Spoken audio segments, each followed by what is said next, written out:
Nice. They do like some kind of hard substrate, I presume, so there must be something for that anemone to attach to not too far below the surface. Yeah, down low like that? I was just messing around with you. Yeah, okay. Yeah, you sure would think so. And this is one of the questions we had was just how common flat trap anemones were. We saw quite a lot of them on the shipwrecks, but at least on shipwreck A especially, but a few on the other two as well. Not nearly quite as many as on the natural, not as many on the natural hard substrates that we've been looking at over the last few days. That's my fault, sorry. No, you're all right. Those shells right through my scope. We haven't seen much hard bottom though, so that might be. There's no detail there to be had anyway. I'm going to come out. A factor. Oh, run away. They're pretty common on the Miami Terrace. But that's mostly, like, that's almost, 80-90 zones of 80-90% just flat hard bottom. Drifting back into the video. Yeah, I think you're right. It's probably habitat limited in this area of the Gulf. Unless a shipwreck goes down. Right. Let me just try and see if I can get any closer as we lose it. Yeah, no, it's fine. Come wide and I'll... I think we're good. Well, this is the first one we've seen, so we could put him back in the light pool if you want. Yeah, I was backing out on you. That's my fault. No worries.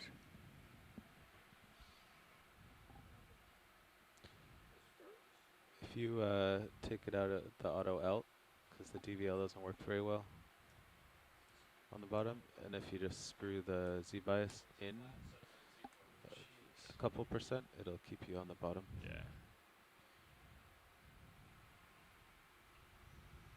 Oh, we just lost our clock.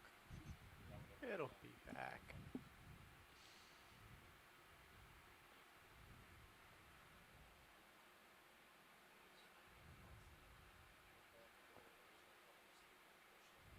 Might be able to get something from right here if you want to. What's you're at 0? Really? Yeah, you can come in, Ed. Roger.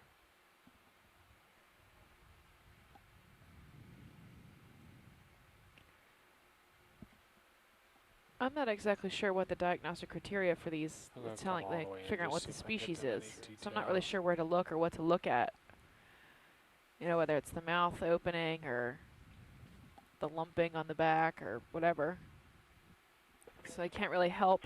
Bill Keeney was telling me that it has to do with internal structures that you can't really see from here. I'm pretty sure he sent some off for identification last year, and that's what it boils down to. It's internal, so we can't even tell even if we're looking at it, so that's good. Jumps back We're just going to generalize and say fly trap. They tighten up so much that you can't really identify any external features very well. Yeah. The one we saw in the wreck yesterday was pretty fascinating. Just tightly closed and all wrapped up all day while we were out down there. We've got this. Okay. Come wide if everybody's happy.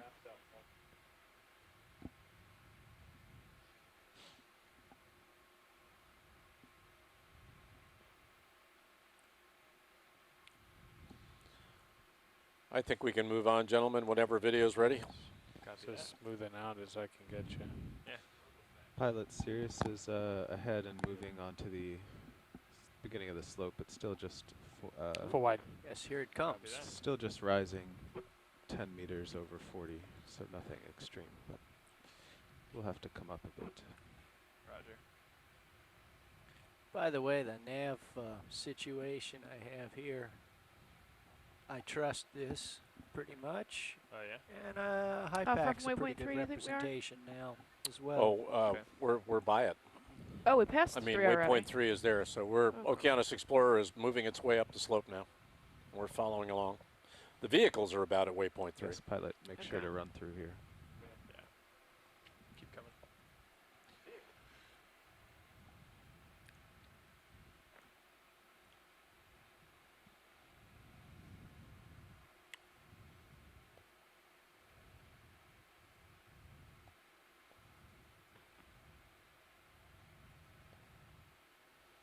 Yeah, the GSS nav solution is pretty good for close-in maneuvering right now. Okay. That's good to know. Okay, so now we're going up the next slope. bearing 100. The speed is Touch. 0.2. Tripod fish on the lower we can right. increase that to 0.3 once we're comfortable. 0.2. Okay. What's the O- slope? overall slope's about 11 degrees. Copy. Yeah, rising 10 over 40.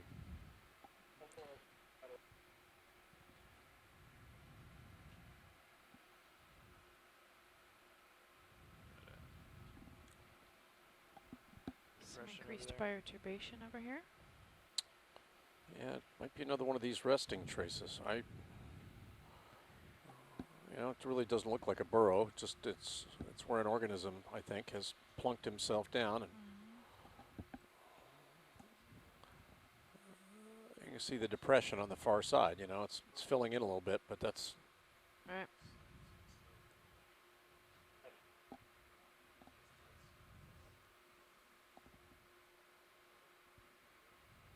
Are they doing that to like remove parasites, like a fish would? You know, I think, you know, it's a low energy state while they're in the middle of a dive, probably looking for food. They might even be echolocating for food, you know, from the seafloor. I don't know. I've read a little bit about it and don't have much of a feeling for it. It's just that we know they do it, these beaked whales. And as I said, they can dive for long periods. They've timed them at, you know, an hour and a half or more on single breaths of air. It's amazing. Sure. It's amazing. I know very little about marine mammals, but It's they are really interesting creatures. well, we just we saw these marks in the eastern Mediterranean on Nautilus, and we began to do a little homework because that's what people said they were when they were looking we had at the a worm videos. out that was just below you, but no big deal. If I see another one, I'll call it. Got a small shrimp. Yeah, if you want me to stab at something, just shout it out. I didn't see it till I was leaving frame, so. I got you.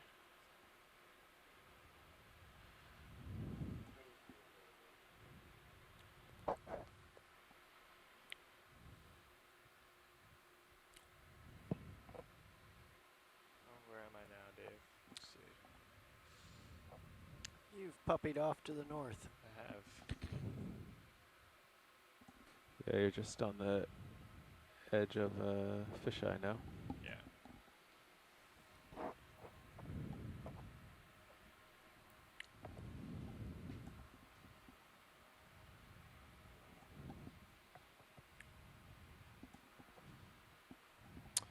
This is the Okeanos Explorer. We've got about 2 hours left on the seafloor of dive 8. We have been climbing a slope and now have just crossed a flat bench on a west-facing slope near the entrance, the east entrance of Keathley Canyon, the central drainage feature in the north-central Gulf of Mexico. Alaminos Canyon to the west. Bryant Canyon to the east. We'll be diving twice in Bryant Canyon over the next week. Haven't seen much on this dive. A lot of rippled seafloor, soft sediment, a couple of small, very small, detached, rocky outcrops, small outcrops. Float, we call them, detached, hard substrate. Seen some organisms, some fish, some anemones, some sponges. I haven't seen any hard corals or any soft or deep water corals. Seen some holothurians, and very little in the neighborhood of topography created by upward flowing salt, which we know to be below this area. Another holothurian there. We've seen a number of these. We had a stalked crinoid too. Well, we did have one crinoid, yep. My camera. So we've got about 2 more hours on the seafloor. You can probably just hold Stay there, with hope us. it This may- is the Okeanos Explorer.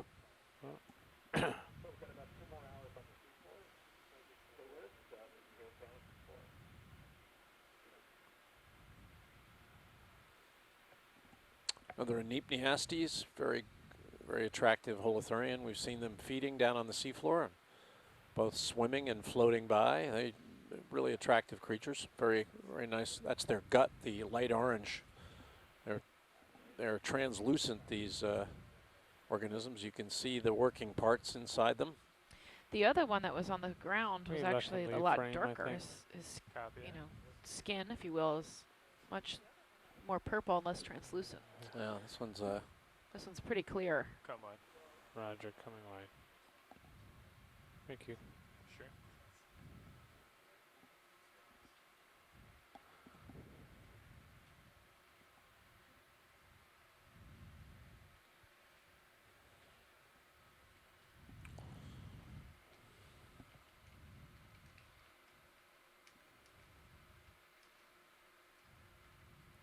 Sonar's down.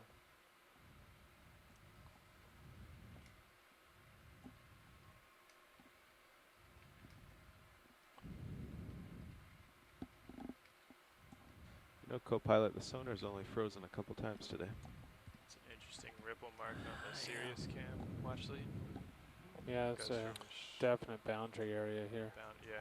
Yeah, it's a boundary. It's a boundary between two different sediment types. You got unrippled sediment in front of you and very rippled cover beyond it.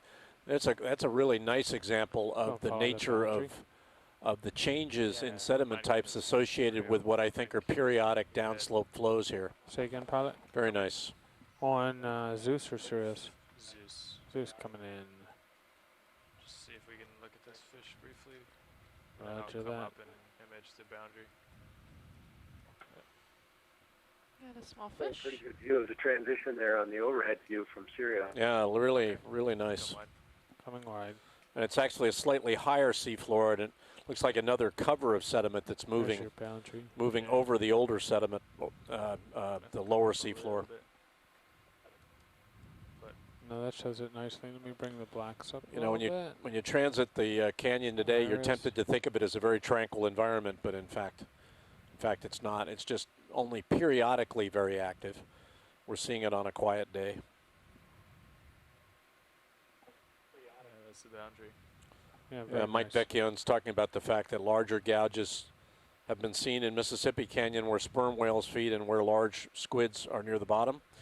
And I think, Mike, if correct me if I'm wrong, the sperm whales have been known to dive to depths of around 800 meters. Is that a depression between the two areas, or just a darker But we know delineation that of color? that these beaked you whales dive down to depths of the order of what we're seeing here. We're at 2470, 2480 Right. here. So I don't believe sperm whales get Yeah. this deep. Interesting. Dune. Think of it as a dune. Right.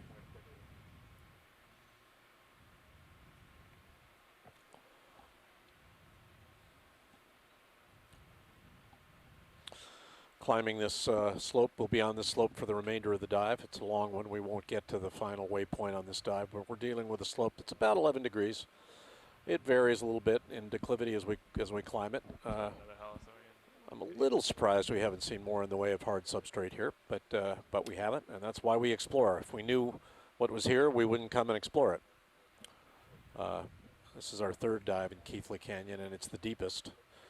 We've been looking on the east side, generally, on these three dives. Watch lead, Nav. Yes, sir.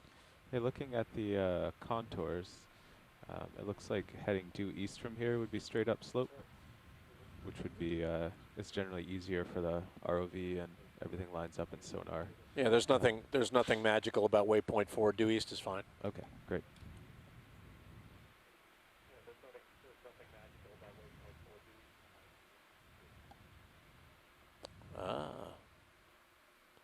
There you go. Well, my colleague in crime, Stephanie, has just done a little Wikipedia search, and it looks like sperm whales go a lot deeper than 800 meters. It's Wikipedia, so. But it looks like they may go as deep as 2250. And of course, yes, as we say, it's Wikipedia. But nonetheless, that's deeper than I had thought they had been documented to go. What's the, Whether they percentage? actually sit down on the Yeah. seafloor that deep. We know that these beaked whales do that. That's part of their behavior. Whether sperm whales do it or not, I just don't know. But that is pretty deep for a mammal to dive over 2,000 meters. Never going to see me go that deep. Well, don't they Yeah, hunt caucus. Architeuthis, the giant squid? Well, that would kind of make sense because that's how, Architeuthis Well, lives really deep. They certainly chase squid. I don't know that Architeuthis lives everywhere. They've got documented evidence that Architeuthis now is in the Southwest Pacific, but there are certainly big squid in a lot of places, and it's well known that squid are a sperm whale delicacy.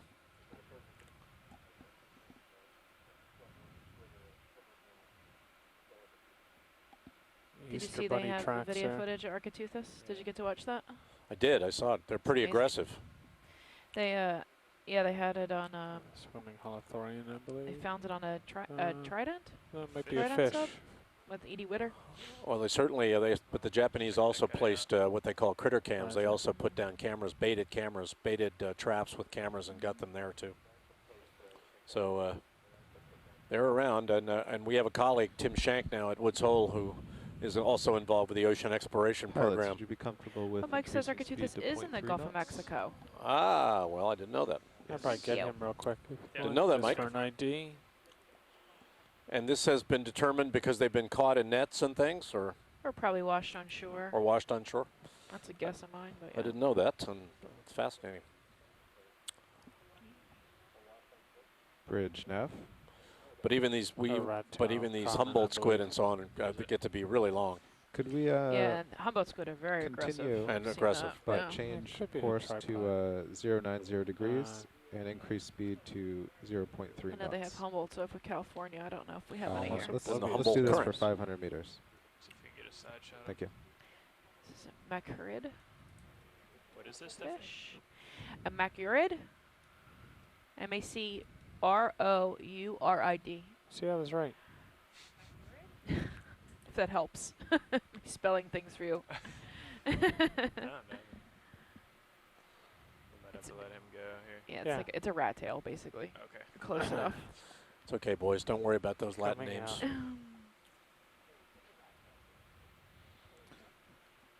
Okay. Ship has changed bearing to 090, which seems to be just right upslope. My head is 090. And increase speed to 0.3 knots. Roger. Holothorian shrimp.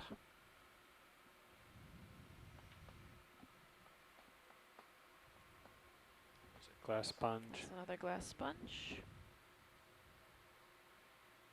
Again, facing north.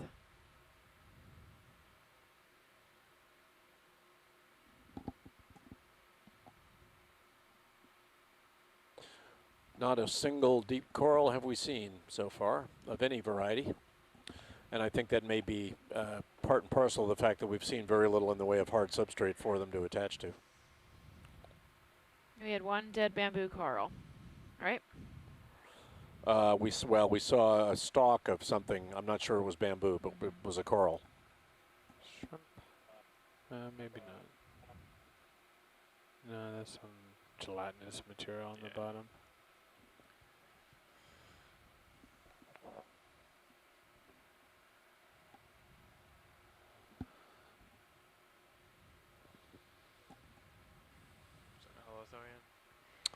Another Enipneastes, probably feeding. When you see them on the seafloor, they are busy, busy. Yep, he's feeding. Snap zoom video. Roger, snapping.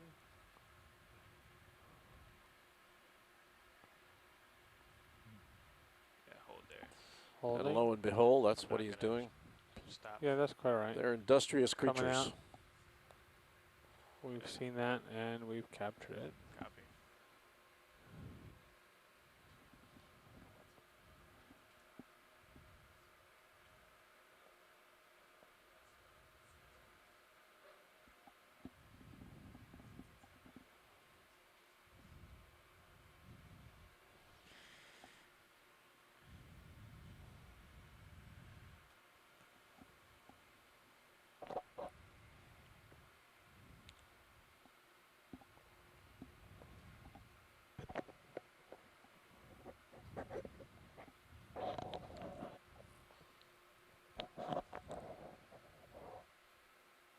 There's a brittle star, center screen. A Freud and a glass sponge. Glass sponge. Gotcha. Another glass sponge.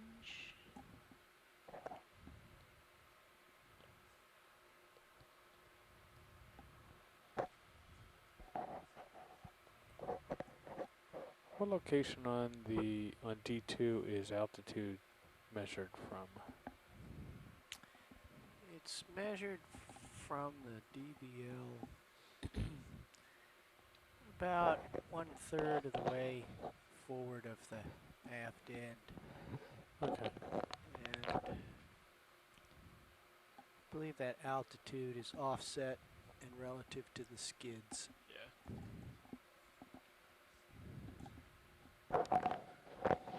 So setting on level bathymetry, you would expect an altitude of 0. Correct.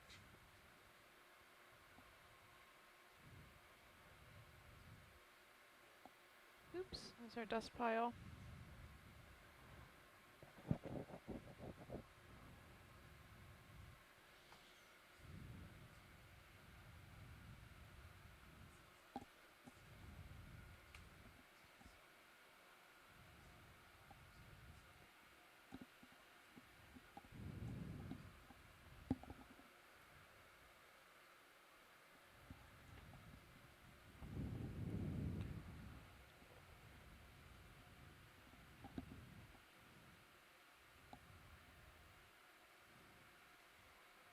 Not quite sure what that is, but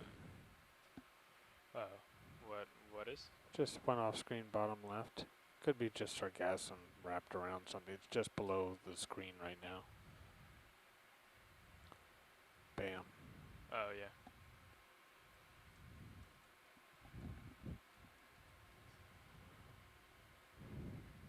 I don't think it's alive, but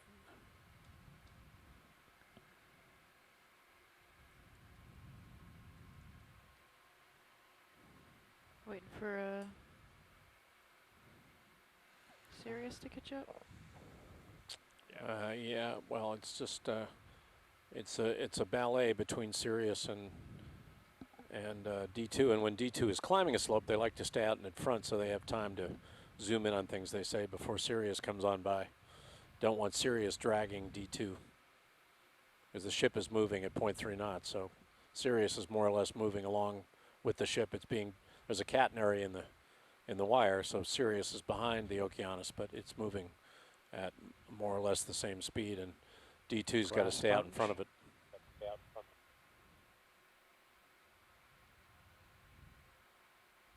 shrimp. Is that a shrimp or? That's a shrimp. Yeah. What's it next to it? Is that a worm? Come in. I got See a the shrimp and Keep coming. Could be another holothuриan. Oh, well, there's a oh, Oh. polychaete. it's a polychaete. I love that one. That Almost one's to the light. A little wiggly polychaete. yeah, it looks It's like a shiny. 20th century 1920s flapper. That polychaete. And another shrimp. Beautiful swimmers, those shrimp. Come in on this shrimp. Hold there. Keep coming. Hi guys, Mary Wixton back on the Oh, Oh, there you there we go. go. We've missed you. We've missed you. Happy very Easter. long antennae on the guy. Yeah, I've been calling these royal reds. Am I wrong?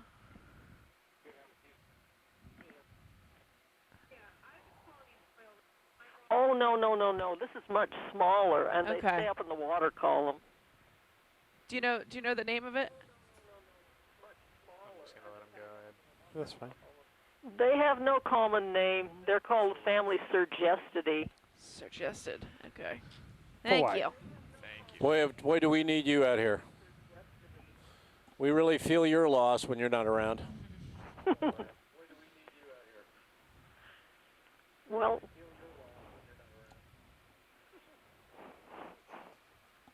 We have our ID expert back on the conference call. if We all do. you see is the occasional sea cucumber, it's not much of a loss. Hey. No social commentary on our dive.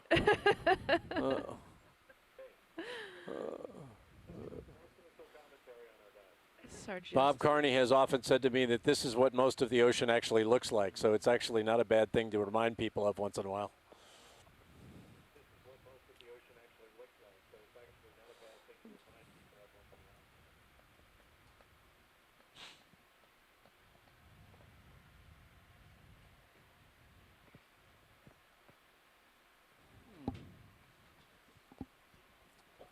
Shrimp.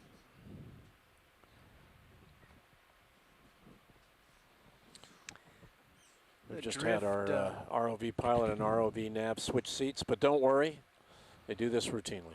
Northward drift. Is, Everybody on the increased here. Okeanos Explorer gets a chance to occupy all niches, except us, the scientists. We occupy just our niche.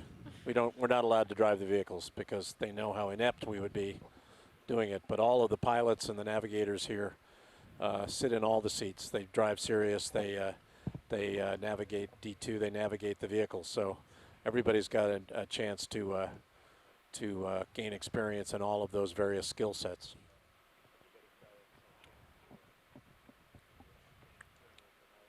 And in addition to that, Jamie, everybody's got to be able to effect design and repair.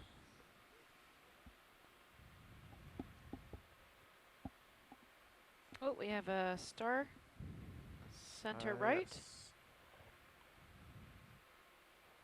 And then there's a tripod in the upper left.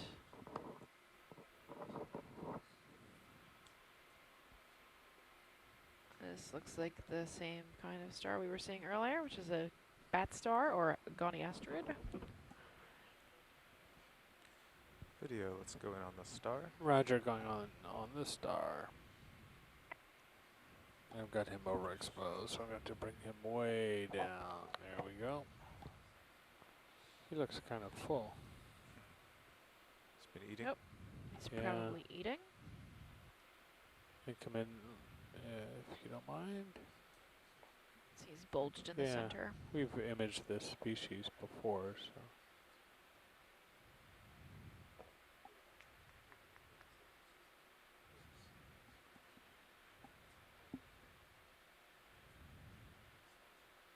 Okay, you can go all the way in if you Roger, all the way in. I don't think it's actually as dark as it looks on your monitor. I just have to turn it down because he's so white. see. Very cool. Got a nice texture. You can let him drift out frame if you want, or I can come out. Keep him there for a sec. Just Roger. adjusting another camera. Holding steady. Copy that. Okay, let's go wide. Coming wide.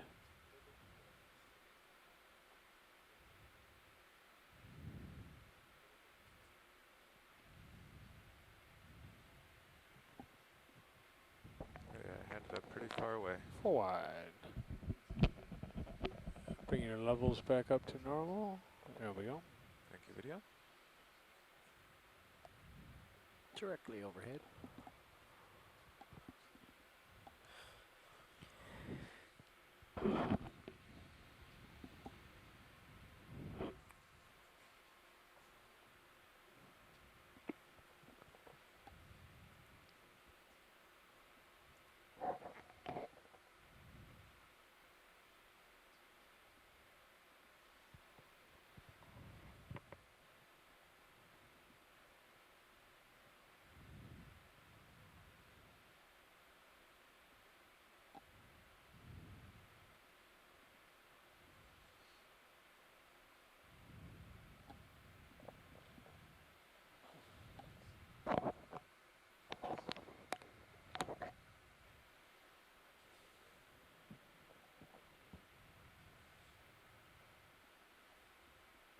Sargassum. Yep, little pile of sargassum there. I got a small shrimp in the upper left, looks like. There's a stalk that just went off to the right. Might be one of those crinoids. I don't know if you need to get out ahead though. Yeah, I'll move out ahead and then we can Roger. start imaging.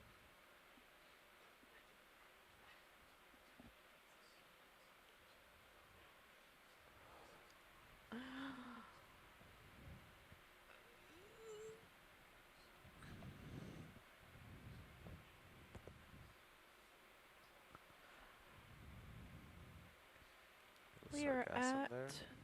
2,448 meters. Not much down here, at least that we can see. Unconsolidated soft sediment. A couple of bioturbated mounds. We're on a 11, 12 degree slope.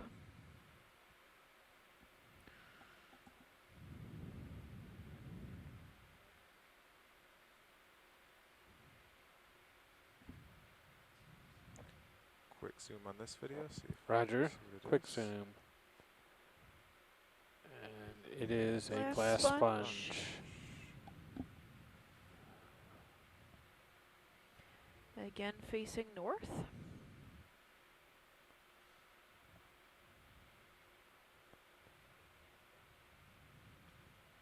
There's a small shrimp underneath him too. And some sargassum collected around his base.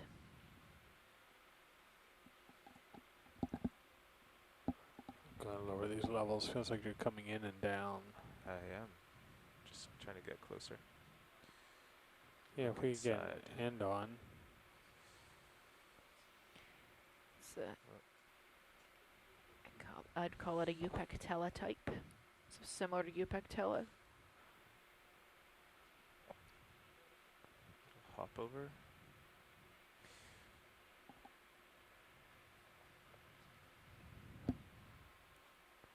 And zoom a little more, I believe. Sure, going tight there. Holding that. To just leave the lights.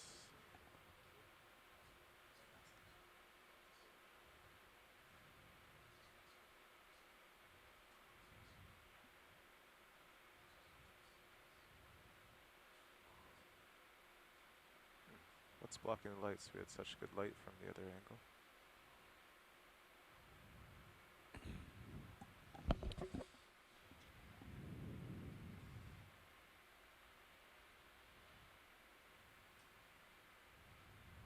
Okay. Don't hear anything about that. Nope. When We've got these. When you're done, Okay. we can go wide. Coming out wide. So we were just looking inside it. And sometimes there's Sure is Amphipods showing who a live nice in there. relationship of D2 to the Usually. object we're We didn't imaging. see any though. Pilot video, We have a full wide. Fish to the lower Okay, video. right. Straight down. I won't come up too much. I can outrun you. Can you? Well, actually that was true with Little Herc. May not be true anymore. Yeah, because on ascents and descents, D2's at about 80%, and the winch is at 30. I bet you I've got you on acceleration now. Probably. Another glass sponge, perhaps. Star off to the right. That's It's another like a, is sponge. that a holothurian on this mound here? Oh. I think it's a Sponge. sponge. Another sponge. Another star.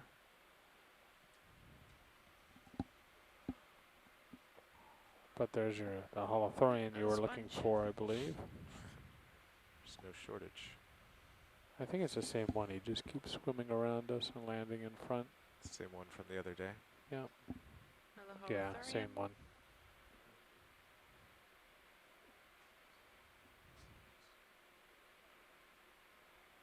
Small shrimp. Upper left.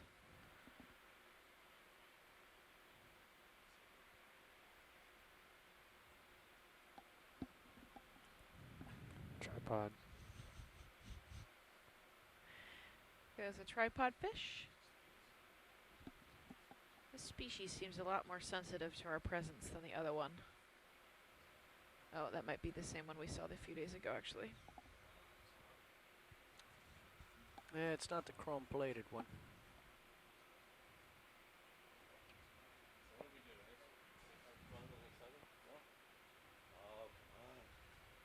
Let's go. I want to see something here.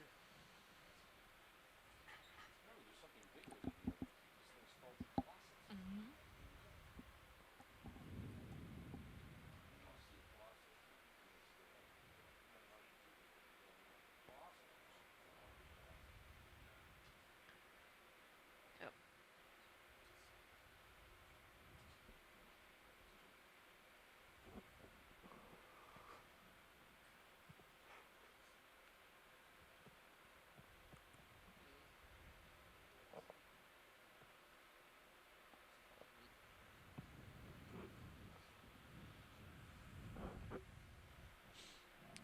Nothing in sonar.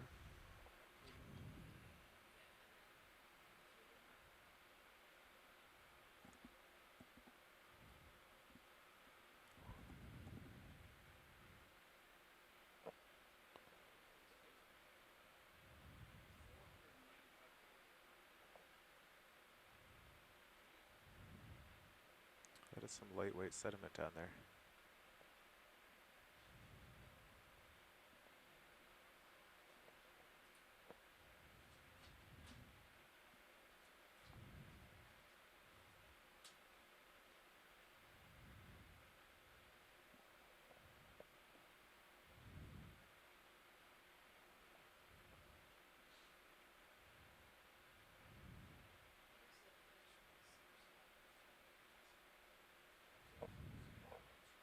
Current seems to have picked up.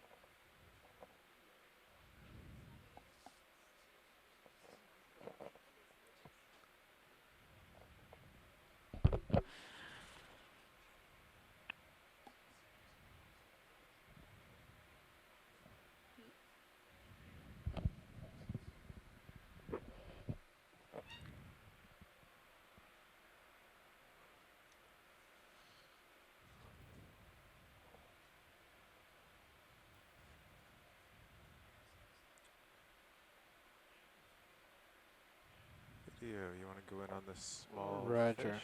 Going in on him. Got a small fish. Ooh. Rat tail lake. Can you come partial to find him?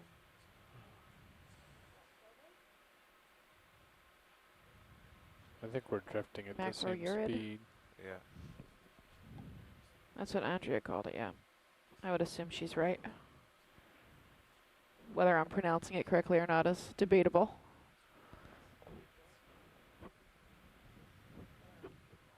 I can come out more if you'd like. He's gone. For what? Full wide. And no ripples at all here. And we're at a water depth of 2,433 meters. We're climbing this 11-degree, give or take, slope right now, and will be for the remainder of the dive. We're about 1:30 Central Daylight Time. We're going to be in the water here for another hour and a half or so. This is the Okeanos Explorer.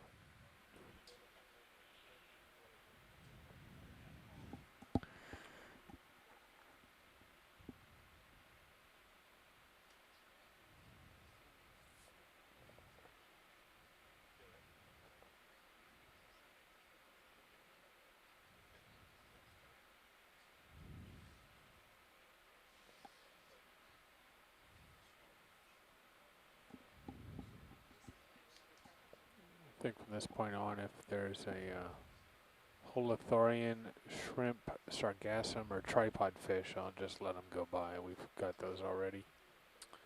I agree with you, video. I mean, I think we just make tracks up this slope and cover as much ground as we can in expectation that we see some hard grounds or some deep corals. That'd be nice before we're done here.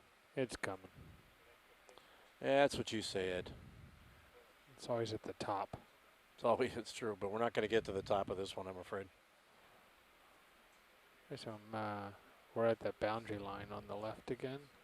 Oh, yeah. Yep, boundary between two different sediments. Looks like a browner, more organic sediment on the right and more rippled, and it looks like a slightly higher seafloor on the left. It looks like a blanket that's coming over a rippled blanket.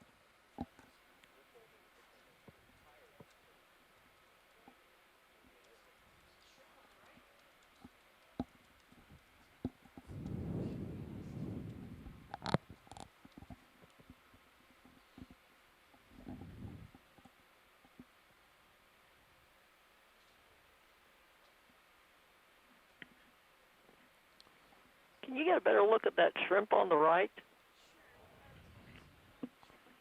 It's like a running dachshund. Dashant. Okay, I'll creep up on him here. See how he handles this transition. Okay, video, if you want to go in. Straight up. Yeah, that's a pretty attractive looking. We wouldn't call that a royal red. Is that what Mary is saying? Follow pilot. He's being very cooperative.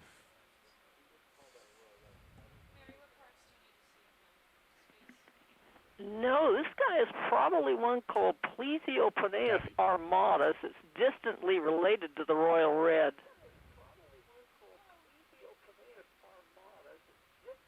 Can we get lasers on him, please? Lasers coming.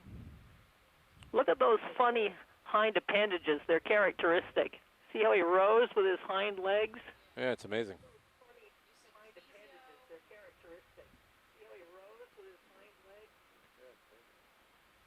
Boy, the This shrimp is big enough to be edible, but it's so deep, it would be really hard to catch one to have a dinner out of it. And I was going to say, it would, you know, catching one wouldn't be enough for me, unfortunately.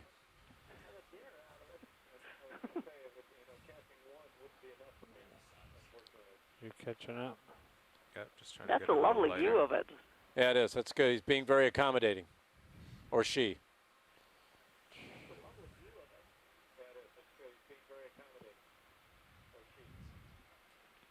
Oh, these two have the sexes that look the same.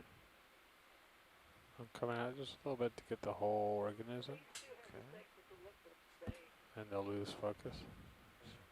Dave, you can see the slope on your sonar, how it kind of changed, or did you follow him over there? I followed him over. Oh, okay. Yeah. Okay. It's making for dramatic video here. Yeah. Very nice flying. Oh. Oh. Oh. Exit stage right. Well, finally decided not to try to outrun you. Trying to evade. You are north and behind. Okay. Video, let's go wide.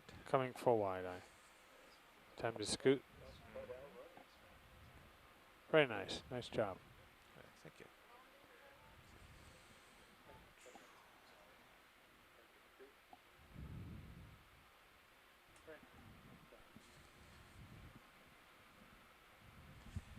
So if I'm north and behind, then southeast should bring me there, eh? Yep.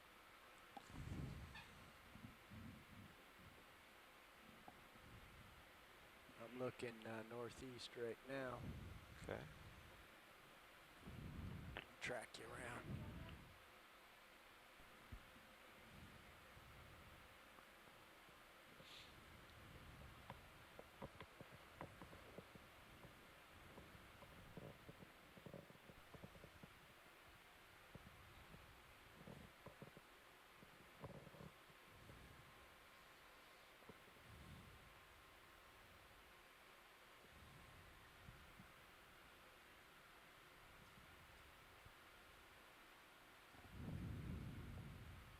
Heads east. Rippled seafloor, like we're covering right now, has been pretty common today. We've seen a few areas where ripples have not been present, but the majority of this west-facing slope that we've covered on this dive has been rippled, suggestive of currents stronger than we're feeling right now.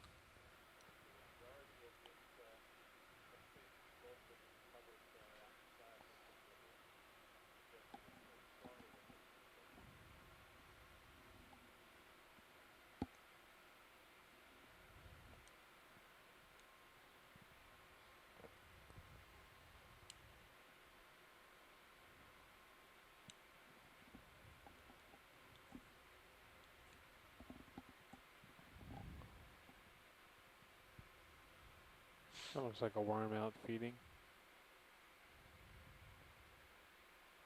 Very hard to see until they're leaving frame.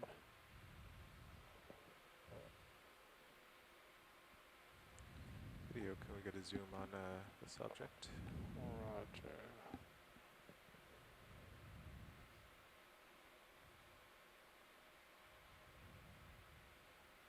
It's like pteropod shells, maybe? Something sticking up? Something's, well, I think something's coming out of the sediment there. I don't know. Maybe a tube worm So or... bouncing around on a corner there. Come back over. Come out just a little bit, help you out. Okay.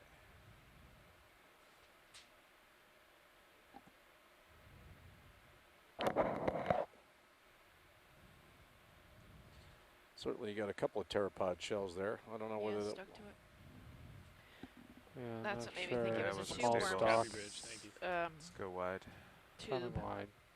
Sometimes they'll collect, you know, Yep. sediment from the surrounding area. Full wide. It sticks to it. That is in the foreground there. That is D2 sitting down to get that zoom. That's a skid mark. We'll call a skid mark. Yeah, you can see why video couldn't keep focus there. at something center screen. Maybe tripod fish. I have to guess from this distance. Oh, that's what it looks like to me. Snap zoom on this fish. Snap zoom on the tripod. Roger. That's the darker colored one. That one tends to be more sanguine when we approach than his light-skinned relative. Yep. Very good. Full wide. Full wide eye.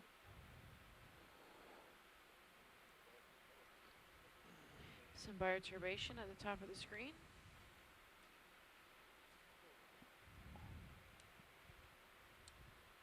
You can see it really well on the Sirius camera. Another one of these things that I think is a trace of some kind, or breasting trace. Seen a number of these on this dive.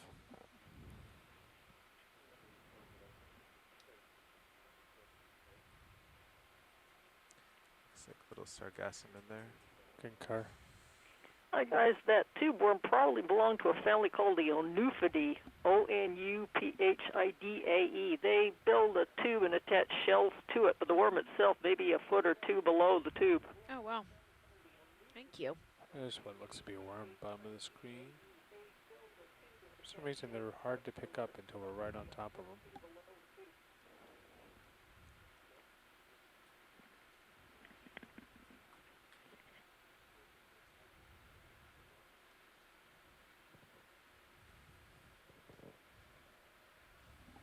Yeah, Nav, how's tracking going here?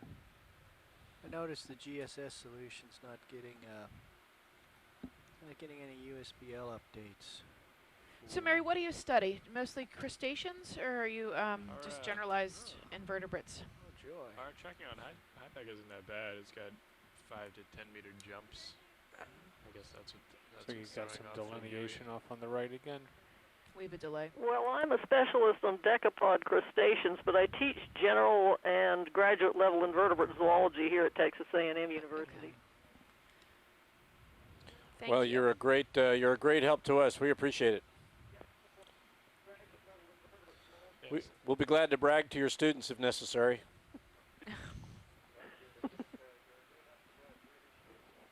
Well, thanks.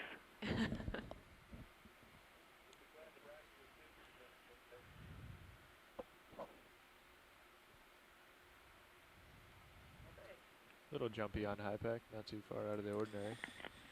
Yeah, I think I need to resync here.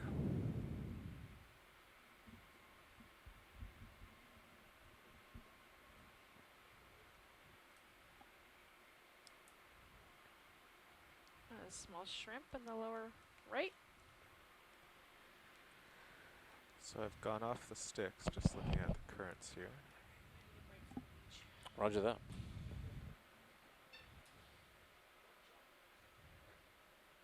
Do seem to be heading north, which South. is where we always end up. South to north.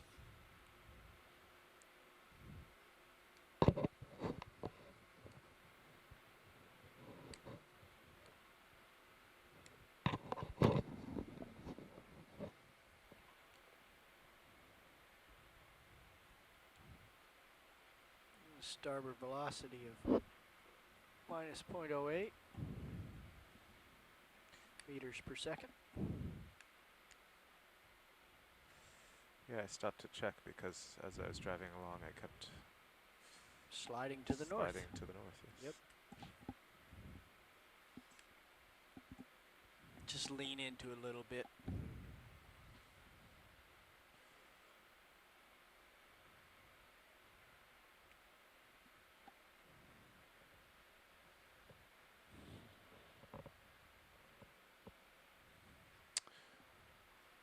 This has been very characteristic of the seafloor throughout this dive. Some meandering burrow traces, probably mostly from holothurians. We've got rippled seafloor in the background for the most part. Not all of the seafloor has been rippled, but most of it has.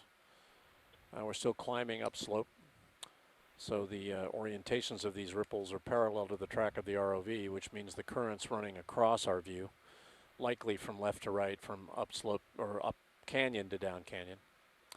But we haven't seen evidence for strong currents during this dive.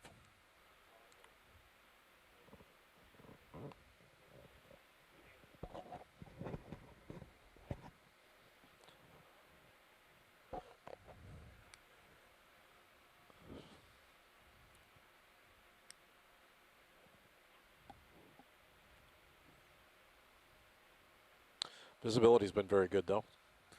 We've been blessed with that the last few days. In fact, for the most part, on these dives this past 10 days, we've had wonderful visibility at the seafloor. Had a few days where we had more sea state. That tends to create more heave on the Sirius camera sled, which can sometimes translate down to D2, making it a little harder for us to zoom in on objects. But it's nice and reasonably flat out there today. Not sure what that was off to your port there. Did you see that just go by frame edge? I did not. Right there. Oh yeah. Venus flytrap. Nice. 2 of them? I want to get out something there in front of us.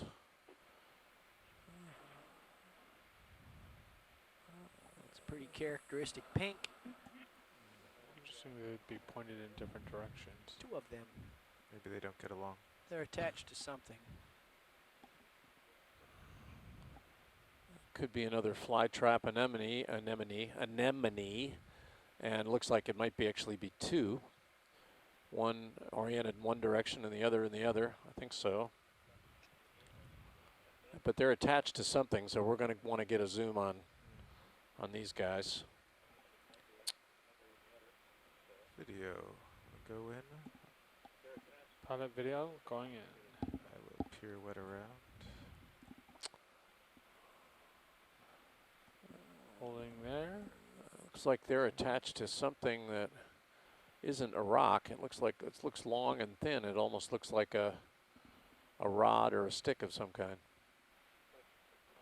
Let's see if we can get another zoom.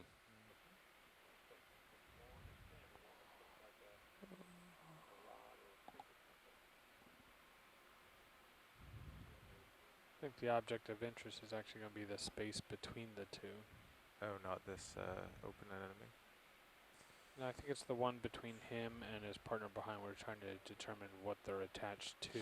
Yeah, I think that's right, Ed. I think it would be fun to see if we're looking at something, you know, a rock or something else on the seafloor that they're attached to. This one is very little I sharp of horrors. I can't tell here what it is, but Okay, yeah, it looks like it's smiling at us. I'll go to port and up a little, and we. Yeah, that'd be great if we Yeah. could get a slightly different perspective on it. It'd be great. Texture on it. Can you go any more on the Yeah, back? I can go to I have That's no a idea full whether that. zoom. So is that sponge or? It looks like. That might be its attachment point. It looks like I can't tell those what are it's pteropod attached to. shells. I don't know what it is. It doesn't look like rock though. Synthetic line. I think it's sponge spicules. Oh, the white. Well, some of them are pteropod shells. The triangles are pteropods. But I don't know what the attachment is for the anemones. That's what I'm interested in. I don't know whether it's a rock.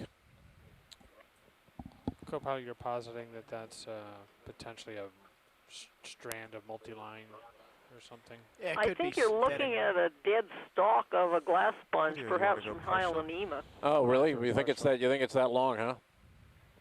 About there? Yeah. It actually continues, it appears, until underneath this closer one. Yeah, Mary, our biology expert from Texas A&M, thinks it may be what they're calling a Hyalonema stalk. It does look more biological than geological, or man-made, potentially man-made, but interesting looking. It's amazing how fast these anemones find something like that and Coming out a little stick bit more. onto it. Still pulling out. Yeah, it just to looks give you all some the reference. looks all the same there. Yeah, Yeah, that what they're attached to looks like what we were seeing a couple of days ago or so. Okay, do you want to go Those in once fibrous, more? broken Roger, all the stalks way from the in. sponges. Well, that's what Mary called it, and it looks like it may well be true. It's not geological. Oh, run away. It's not a piece of rock, so That is- that's great, Mary. Good call. Thank you. There's some under And no one there. knows how old an anemone like that might be, right? I mean, do we have any idea how fast it would get We're to drifting. to that Okay. size? Go wide. Can we get lasers before you leave, We guys? tried to figure that out. It's coming. We tried to learn that last year when we Great. were interested whether they were any indicator of the ship Break rack this up. ages, but nobody knew. I'm just trying Right, to back there you go. this. Let's go We wide. hit a dead end on that one. Roger, coming out. Well, that's great. We can move on, gentlemen, whenever. Okay. You're a full wide. And then we Yeah. have a resting trace for a deep discoverer Those are bunny ears. ROV in the foreground. The current's definitely picking up. I was faced We into also it, know that those sat big down sea and, anemones can live a long time. There was one that lived for over 60 years in an aquarium in Britain. Really? Wow. way east, huh? That's amazing. 60 years. So then if we See know it lives myself 60 years, they could live a lot longer than that, theoretically, given the right conditions. I've lived longer than 60 years. I'm still doing all right. I always face up current, too. I would imagine so, and there's no good way to age them. Right. So, Dave, is there any trick? Another holothurian there on the left. This current ahead of you? I guess you just have to push forward. Just keep a little thrust on. Okay. Laser's still on. By the way, I have a definitive identification of that big shrimp. It was Plesiopenaeus armatus. I'm going to ask you to say that again when my biologist is back in the room. Since I refuse to write down a Latin name accurately, I'm going to wait till Stephanie comes back, and no problem. I'll have her do it. She's going to be much more able to do it than me.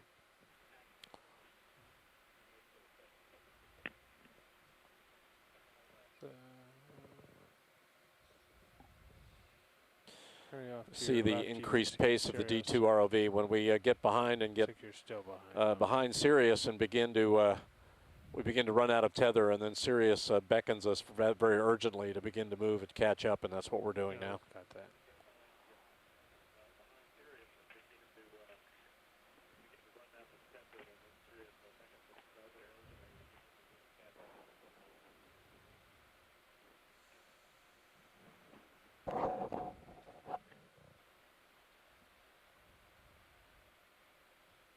We are at a water depth now of 2,394 meters on a west-facing wall on the east side of the entrance to Keathley Canyon in the Gulf of Mexico.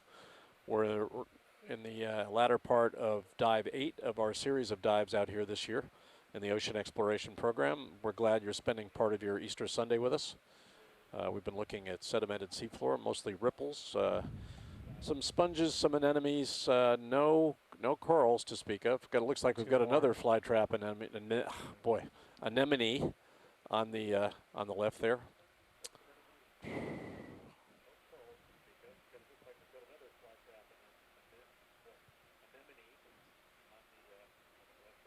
I have a much harder time with that word in the afternoon on dives than I do in the morning. Looks like another Hyalonema stock there, and looks like we may have two of them. Video. That's really interesting. Roger, going in. And I guarantee you this is not the same two we just looked at. This is a different two. But it looks like the same exact association. It looks like we've got two, one on either end of a stalk. That's really interesting. That's great. Is my mud catching up with me? Yeah.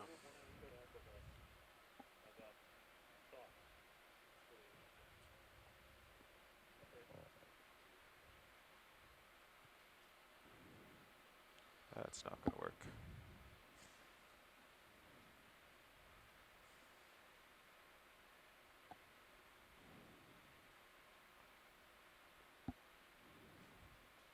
I can try and get down there from here.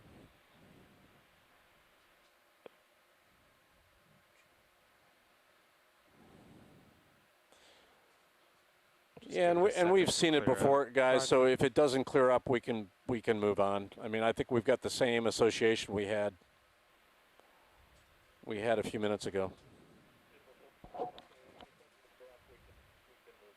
Okay, well that's not clearing up. Let's go wide. Come out wide. If you lateral right a little bit, push ahead a little bit, it will clear up. Because you can see your dust is blowing off to the north. And just move yourself south a little bit with some lateral. Pirouette around. And it'll become beautiful again. All good things come to those who wait.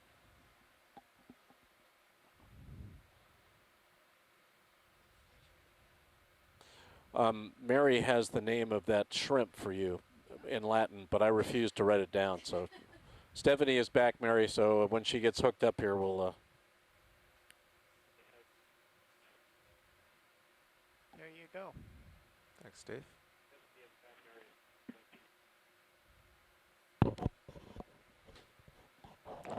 There's a strand coming out from under that Hey, one. Mary, what shrimp are we all talking the way about? out to almost center frame. That big red one? Yeah. Funny legs that See stick that? out in the side? Mm-hmm. Okay, it's called Plesiopeneus armatus. Oh yeah, maybe that's All part right. of this. Let's see if I can attempt Right. this. I'm the world's worst speller. Wow. P-L-E-S-I-O. Okay. So that was Let's your go wide. Yeah, that was P-A-N-A-E-U-S. Full wide. P-E-N-A-E-U-S. Sweet. Armata, A-R-M-A-T-A. So if you watch the drift of It's the cloud in Sirius, you can kind of say, A-R-M-A-T-U-S. well, Ooh, if it's going Armatus. that way, I'll go this way. Thank you. Gotcha.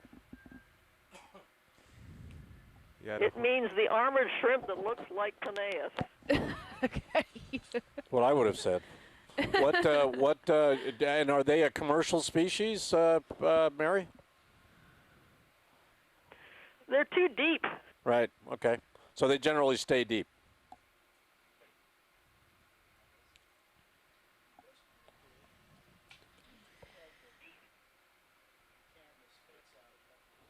Yes, indeed. Another feeding trace for an echiuran there. That one's been worked around pretty hard. I'm really interested still in finding out whether or not, once they've done that, whether they start running short of food and they have to move to a different place. I don't know.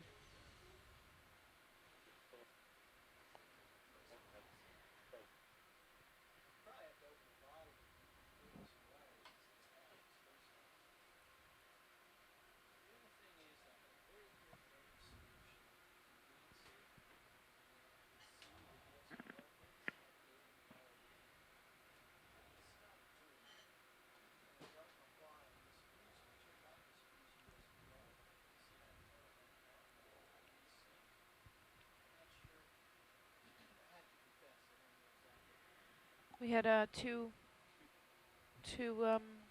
fly traps. We had a second set of fly traps on another Hyalonema stalk. We had one set, and then about 2 minutes later, we had a second set on a different stalk. But in each case, they were sitting on either end of what Mary determined was a stalk of these Hyalonema, these glass sponges we saw, which were in part, which I guess are quite resistant on the seafloor. They stay there a long time. Yeah. But it was fascinating that in each case we had two, one on either end. Yeah. Shrimp, but it looks pretty big. It might be in the water column. You saw it in Sirius, or? There's it's another in your question for camera. Mary. It's I up don't think higher. anyone's been able to answer up until this point, which is, I think it was a shrimp in do the water column. flytrap anemones move? And what I mean by that is like move where they're sitting. They're a pedal end, right? Or pedal foot. Can they move around? He's in the light. There he goes. Yeah. No big deal.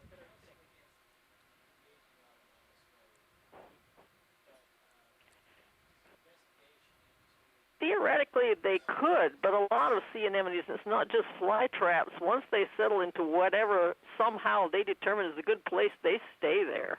Yeah, but they can physically move around if they choose to.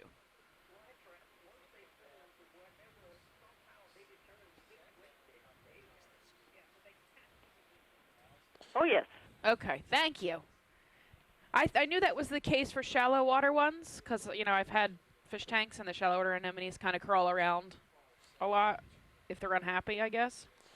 But I wasn't positive about the fly traps because there was a debate about that on the shipwrecks the other day because they had been back year after year after year and had seen these anemones and they weren't sure if they were moving or not. Well, and Bob Carding tells us that the echiuran story is that they do stay in one place, that there's enough detrital flux both vertically and horizontally to keep the food supply renewed. And there you go. So they stay in one spot. I think at the bottom there. See that diagonal slash coming in at the bottom? That would be one of the slash? advantages, I guess, of being an echiuran in a submarine canyon. Periodically, you'd get flushing of the seafloor by these flows and would pretty much re-energize the seafloor food supply, although I guess there's also the potential that it would destabilize your home.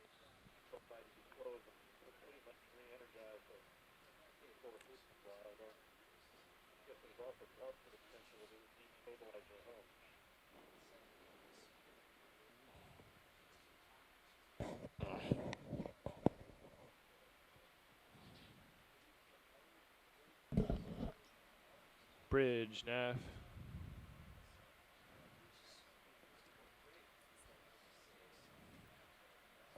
Hey, just wondering, we're doing a change out here, just wondering how much longer in the move. We have 1 hour left on the seafloor today, 1 hour left in dive 8. Oh, there's a shrimp in Sirius camera. Copy that, thanks, Dana. Oops.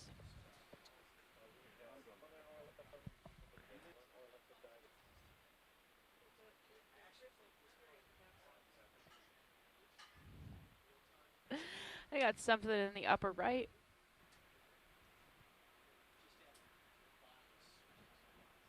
I think we're having a pilot switch here, though. Yep. Hey, Mary, there's a shrimp in the Sirius camera, which is feed 2. Oh, you might have missed it already. Sorry.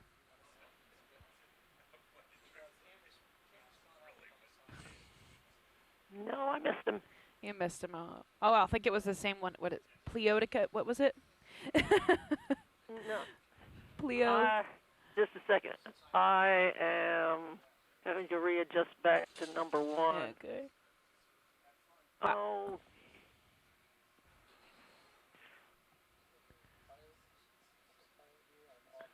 I just lost a view, but I think it'll probably come back in a minute. Yeah, feed 1. Sometimes the feed 1's land side, so we're definitely getting our signal out. It's just a matter of what's happening on the land. Sometimes if you refresh, it helps. You need to catch up with me, buddy.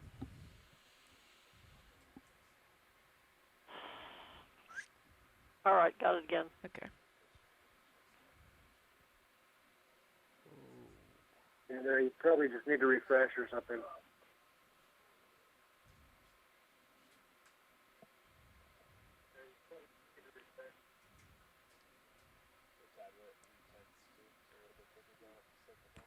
.3 knots, Roger. What's the what kind of slope do we have here? Each of those contour lines, 10 meters or 25? Okay. All right. Are we zoomed in at all? Pilots, all cameras are full wide. Yeah, you just need to walk it over to the right, I think. Auto heading too. There's the ophioid and the already out of screen. Sorry, just trying to get my bearings and catch up. Yeah, I'm looking. Yeah, that's where you want to be out there.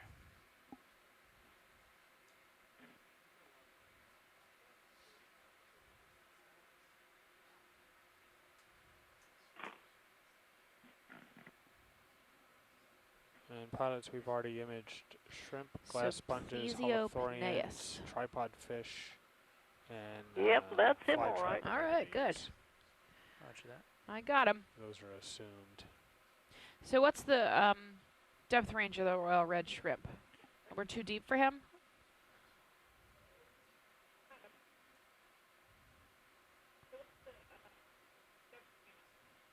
That object That's not a royal red shrimp. No, yeah, I know. I know that's not royal red. So royal red shrimps will usually be found shallower than 1,200 meters. Yeah, that's what I was asking, what the depth range was, how deep they got.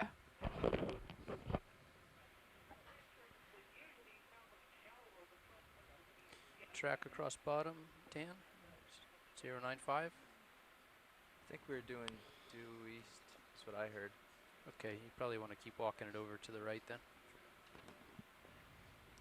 I'm lined up 085 or so. Yeah, Why co-pilot, it looks like last I see written here is 090. 090. That aligns with my recent experience as well, 090. Okay, good, Jeff. Got something on the upper right. That's right, as long as you don't do the Looks like front end holothorian. loader.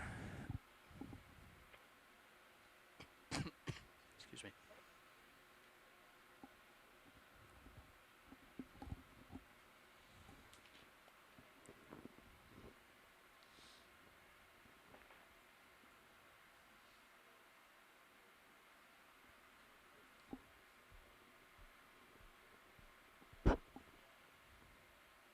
want to come in on this science? Sure. Go ahead, video. Thank you, pilot. Zooming now. Holding there.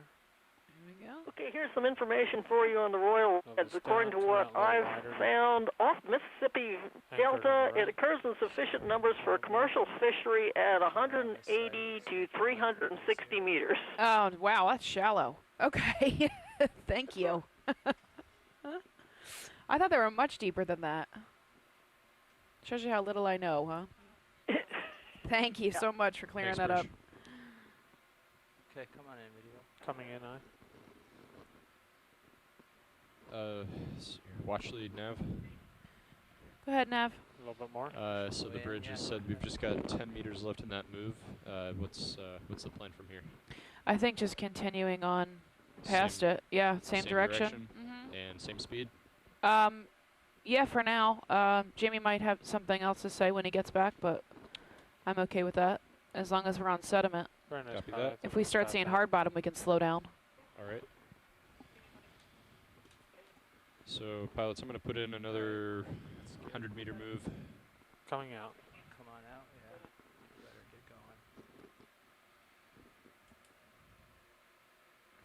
going. There's a Sariantha to his Looking good, Jeff. left. Looking down at 67 degrees. You got room to stretch out. 17-meter delta right now. Thank you.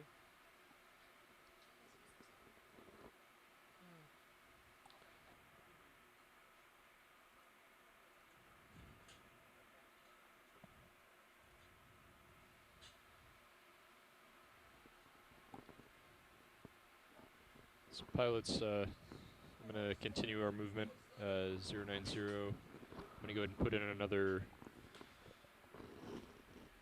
maybe 300 meters. Can we get a zoom on that, if you can? Or so. That'll get us up to that, that slightly steeper part, which is still only going to be, partial. you know, Yep, I got X-Act and Ellen. 15 degrees slope or so. Going a little more? A little more. Okay. Holding. I added a little section to that spreadsheet over there for you. I saw that. Nice addition. Added by T. Gregory, navigator in training. Thank you, pilots. I gotta go through the Got a little more, you can have it. navigator pre-dive one of these nights like you did last night. Haven't done that yet. Be happy to walk you through that the best I can later. I go. Roger, coming out. Bridge nav. All right, while we're still moving, or okay, we've already come to a stop. Well, let's go ahead and let's do another 300 meters. Got another shrimp at same past bearing, screen. 090 at 0.3 knots. Just keep it going. Thanks. Yeah, we'll just keep rolling up this slope till the end of the dive due east.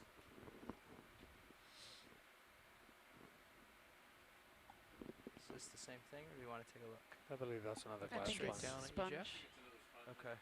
Yeah, we've Quick zoom, and then I gotta go. quick zoom. Roger. Yep. And Tilting up. Huh. Yep. Definitely. whoop, Oh, sorry. Sorry. Got it? Yeah. Okay, looking Yeah, I think we've got this. Yeah, Alright, we're I just gotta go. behind me. Yep, that's a Hexactinella. Zoom on out, please. I'm Coming not sure out. if it's the same Gotta species catch or up. not, but Full wide. Time to try. Thank you, video. I'm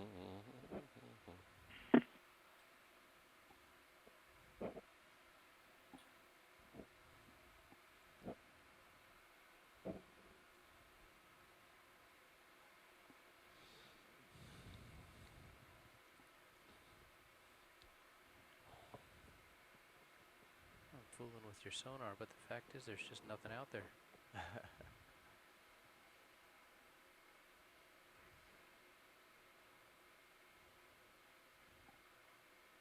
There's something. Unless you were just turning something just slightly to starboard. Slightly to starboard. Yeah, you see that's gonna be about 80 degrees right.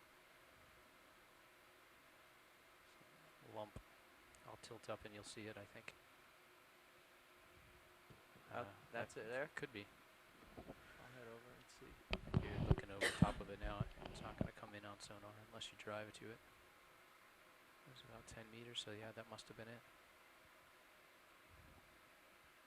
Driving into the current now, it's a little slower.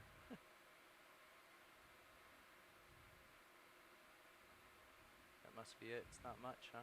No. So you are seeing a little current here? Yeah. Oops. A fair amount of current. Huh. Oh, good. Well, interesting. Doesn't seem like much, huh? Looking straight down it. Okay.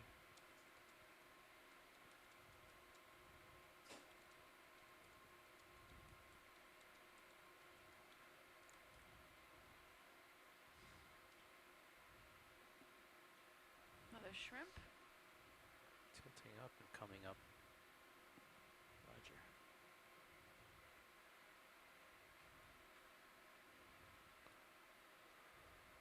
Ooh, something orange. What is that? Looks like there might be a small anemone at the bottom of the screen. Sargassum.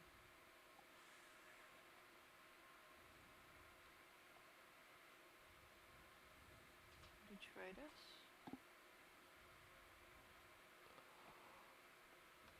Another hexoctinellid.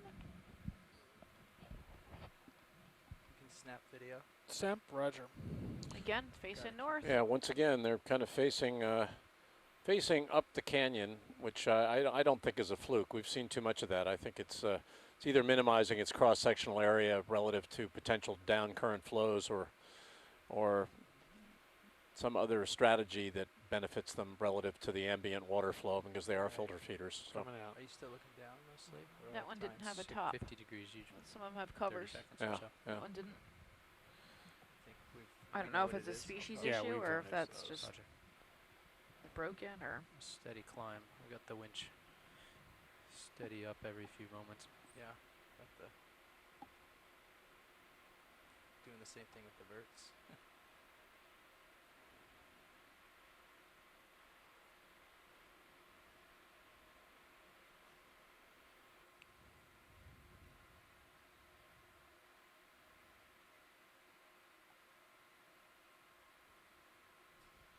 Something dark here. Might just be There's more sargassum, I believe. You see that semicircle pattern of burrows? Yeah. At least one reference suggests those are made by a shrimp called glyphocrangon. Oh, cool. We saw one of those a for while it. ago too. I was wondering what that was. We've seen brittle star yet this trip? Yeah, the brittle Yes. star. Yep, lower right. Do we want to take a zoom anyways? Sure, if you want. If you've got the Going time. in. Come on in. There's two sets of We have parallel Jeff tracks landing, off to your driving right D2 when we're this cold that afternoon. are interesting as There's well. a small pink Jeff, brittle star. Electrical engineer. Ophiuroid. Down.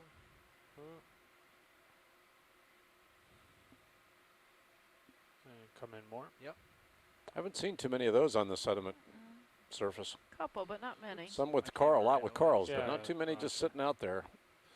There you go. Almost had him. Feels like we're backing away. Yeah, we probably are. Thank you, pilots. I think we got him. Okay. If you're okay with that? Yep. Go full wide. Come on. See these tracks off to the right? Parallel? It's interesting. Haven't seen those before.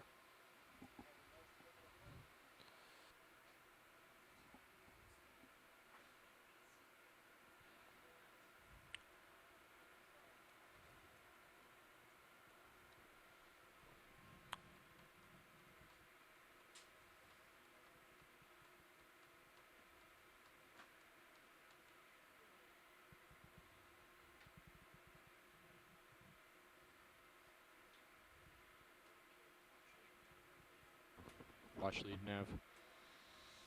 Yep. Just letting you know, looks like we have about 1 hour left before we need to leave the bottom.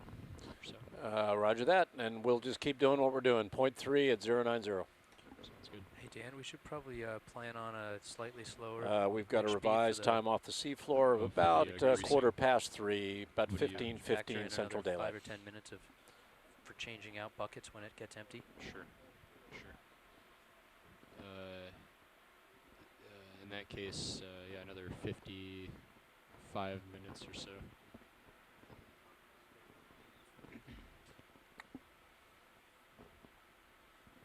There's 35 degrees, good delta. Just give you some reference.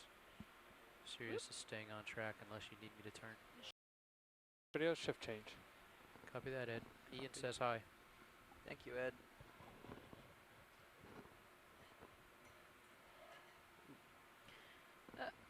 Another holothurium.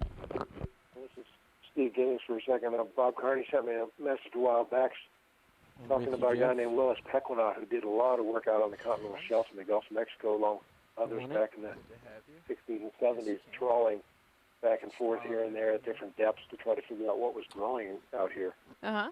And then they also did some drop cameras where they'd take pictures of single little spots with cameras that would bounce off the bottom. Filling away and go. But never really ROVs or anything like this. And we're just commenting how different it is nowadays, sitting in front of a computer at home in your living room. If we've got this Watching in real time all this stuff going on that would have taken weeks and years really to figure out, using the trawls that Willis used to use and drop cameras that they use, he and Tom Bright and them. Oh, yeah. I mean, we used pogo cameras at Woods Hole, you know, and we used to pride ourselves on the quality of these photos and what we were seeing, you know. And now you see these continuous high-res videos and you realize what you missed. That's right. Lasers on. Probably you have to tilt up there. That old publication by Willis Pequenot in 1983 has been scanned and is available through Texas Sea Grant. Aha. Okay, let's science Get it needs some online. more. It'd be pretty interesting to look at that now, because I know they did a huge amount of work. Come on out as I go. Doesn't mean they didn't work hard just because they had tools that were more primitive than what we have now. They worked like dogs. And probably worked harder. In many ways. You know, towing for organisms in the midwater.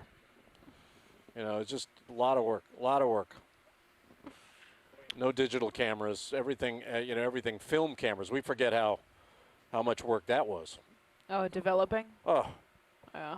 You know, when I went out with Bob Ballard on the Cayman Trough in 1976, they were towing a camera sled that didn't look very different than Sirius. The difference was that we had lights and cameras, and they had 700 slide film, Ektachrome film. So you would have to come up, and the film was in these big spools, and then you'd have to come up and develop this film. It took hours. And then we'd all gather around in the lounge and look at what we'd gotten on from these films, you know. And it was just completely hit and miss. And we were and at the time it was absolutely state of the art. It was color, it was camera. The quality of the slides were good, but compared to what we have now, I mean, just no comparison. I'm gonna make fun of you for listening to 8 tracks too while you did it. 8 tracks. Or records. It was something called records. Yeah, records. Something called records. Free 8 tracks. You know, it was vinyl technology. Very impressive. I had something called a transistor radio. That was real transistors. Real transistors. Real honest. You know, I still have it back at home. The one my mother gave me when I was 6. It's 5 transistors. I was very proud of that. Came in a little leather case. You know, it still takes a 9-volt battery and still plays fine. Yeah.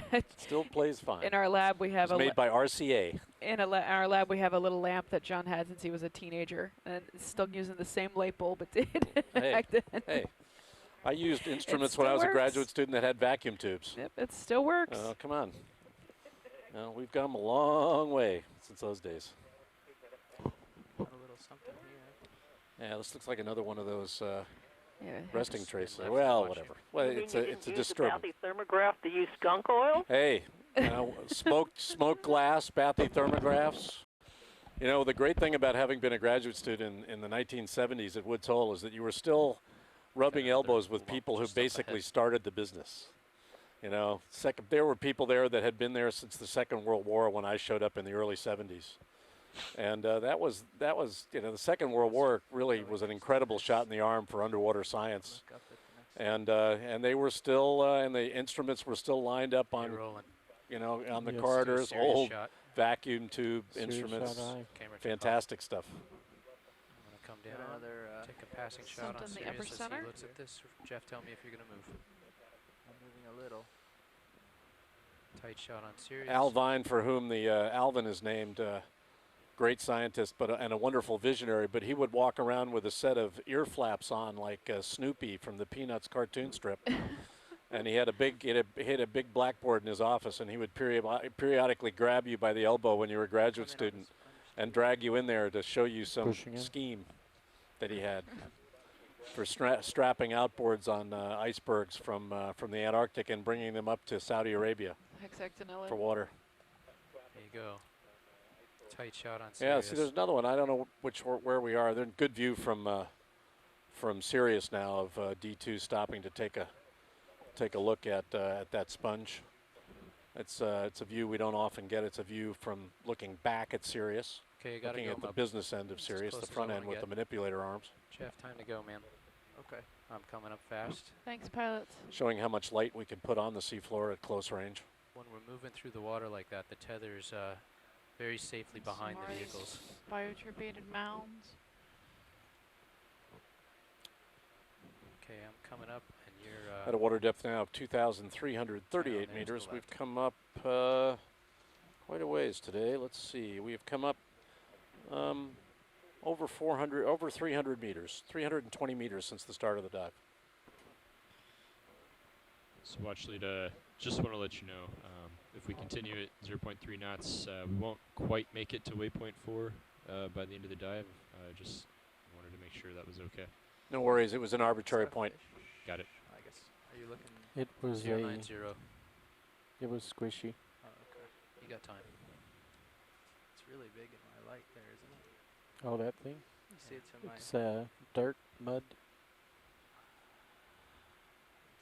Okay, good delta. Do you mind if I I'm on turn track around for a second, Todd? I don't think you have the time. Okay. I thought you were looking at... Well, Oh, 3 hours. I did. I had time. All right. I'll keep pushing. Going forward.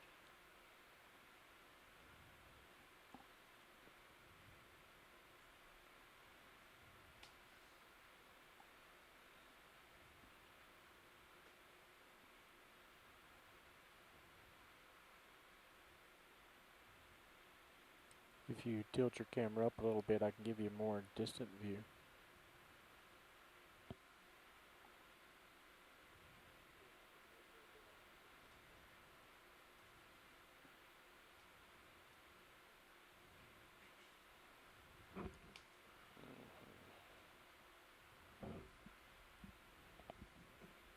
what's that in the distance? I would. In the water column? Oh, Is that a sponge or I think is it's that a jelly flare. floating? Yeah, it is something in the water. It's not a flare there? No, Alright, it's I'll go jelly. Shrimp on the left. Maybe it's a sponge on the seafloor.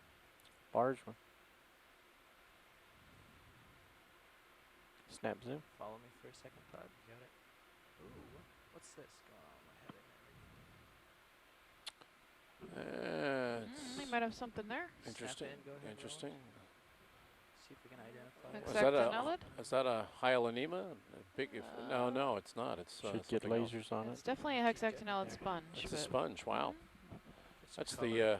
When we say wow, that's means that we haven't seen much in the There's last few lasers minutes. that up in the sky. And there we go. Yeah, you need to tilt your camera down. Going down. I'm also at 2 meters up.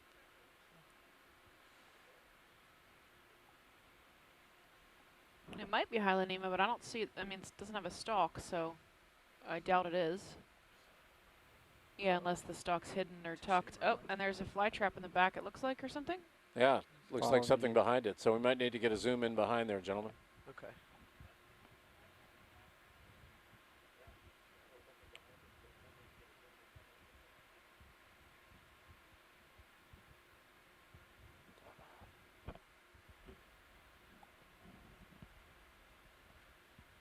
Yeah, it's a fly trap on the other side. You got more zoom if you want it. Which, in our experience with the fly traps, is that they do need some kind of hard substrate to attach to, and the sponge probably the same. That's not a hyalinema, is it? I can't tell you if they got on the backside and let me see if he was stalks back there. I would be able to give you an The answer. sponge, they're looking at the backside of the sponge. It's see if possible. stalked. Come out rolling for a second, please. That's good. Thanks. Just so I can get That might be what he's attached to, is the Hyalonema's stalk. Yeah, well, that's true. That would make sense, wouldn't it? Yep. That's what it looks like to That's me. amazing, huh? Look at that. So that is a Hyalonema. Mm-hmm. But that's a bigger one than we've seen before. Yeah, he's the biggest one we've seen. When you get a chance, can we get lasers? Lasers are on. Wow. That's pretty too cool. tight or too far That's down. highly Can you photogenic. snap zoom while we're here? We don't actually see the stalk they're Looks talking like there's about. 2 Yeah, go. anemones. I think there's another one. There's another anemone there. Another Bring her down if fly you can. trap. A small hermit, That's center all the screen. down. I gotta back up. You gotta go, Jeff. I gotta go. All right, full wide. Sorry, guys. Lasers That's as we okay. go. Thank Gotta you. catch up with the ship. Well, that was good, though. It's an interesting association. So that's Come on, clearly please. true that the Small fly traps Just full were on wide. Hyalonema stalks earlier, and then we saw one that's alive. So that's nice.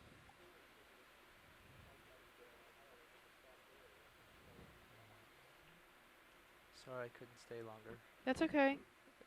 Bob Carney's telling us that during the first big minerals management surveys, deep surveys of the Gulf, 40,000 35 millimeter shots were taken, and that they've now been digitized. Wow.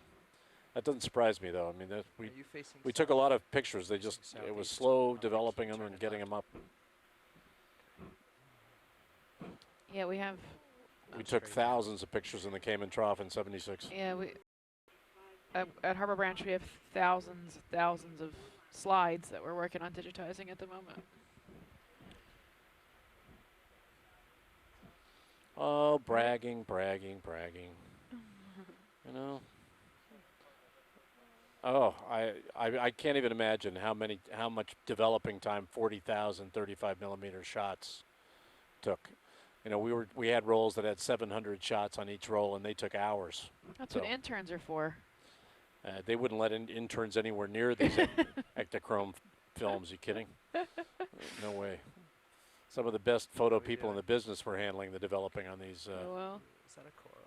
Oh, we got something ahead of us. I think it's a dead Close enough, you're kicking it up. stalk Stalk of sponge. some kind.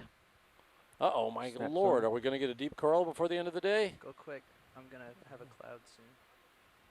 Just enough to. I don't know if it's a live one. It's not alive, but it's But something. it's, Live on the hey, you know, bottom. Brian will be happy. At least there was a coral here once. Yep, that was a Oh, bamboo. there's the I can cloud. see the Bamboo coral. separations. Good. Feeding the locals.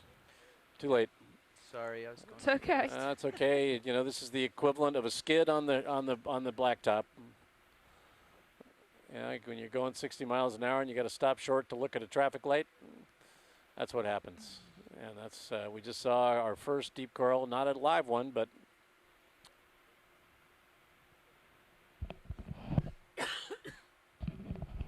Another Hyalonema with its associated. and we're getting you know, Fly traps? contoured seafloor, complexly rippled seafloor now. Hey, this is what we didn't get to spend much time on last time. It's the same kind of thing. Coming in, Roland. Yeah, we're seeing it's pretty much the same thing we saw before. If you haven't got time, we can go. Pretty cool. I wonder if that anemone is forcing the sponge to lean over, because normally they stick straight up and down. So I wonder if he made them kind of heavy. Doesn't even He's flipped. yeah, it doesn't even look, in fact, like it's attached anymore. All right. Oh. Go ahead. Hello, shrimp.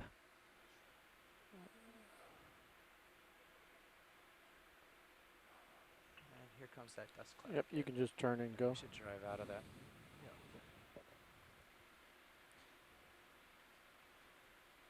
Full wide. How am I doing? Do I have to You go need to quick push or- out.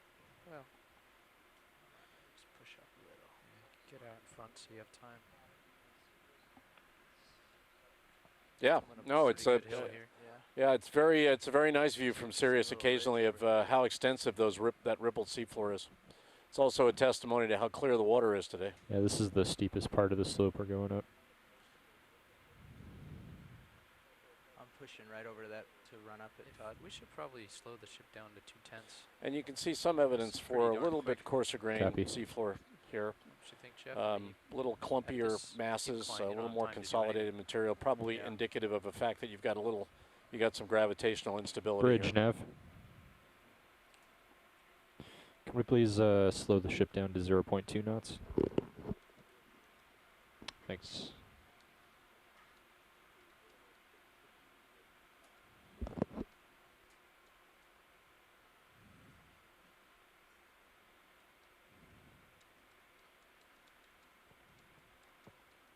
Sirius is on track. Something sticking out. Tilt 50 I degrees. think it's another sponge. And another set of fly traps. Fly traps. 2 of them. Okay, Roland. That's really interesting. From here. Right, there you go. I'm tempted to think we're going in a circle. If I didn't have navigation, I'd go, wait a minute. And then that's got a sponge on top of the anemone. Look. That's got a hexactinellid. If we can tilt up just a little bit. Yeah, see that? Yeah. Oh, yeah. So, tit for tat. The anemone colonizes the sponge, and the sponge colonizes the anemone.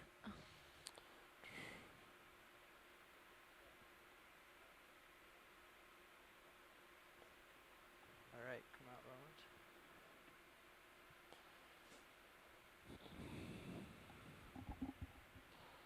We slowed down the ship, but we're going to swing a little bit longer at that speed. So I just Yeah, wanna that's keep fine. ahead a little.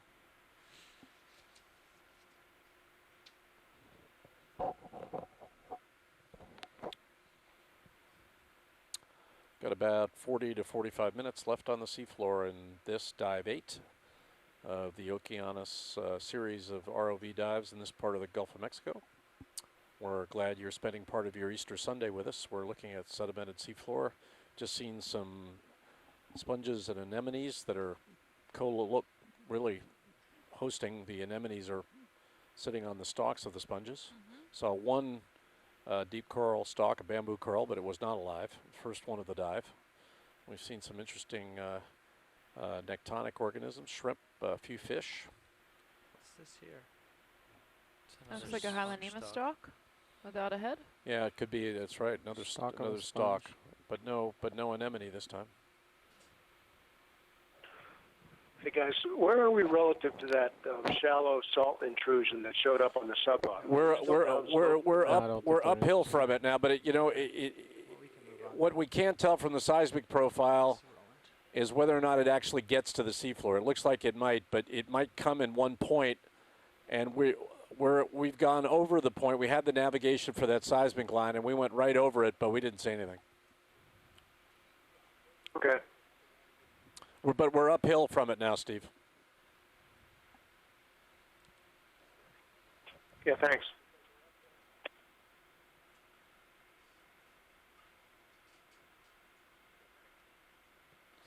I thought we might see a little bit more action there, but it didn't happen.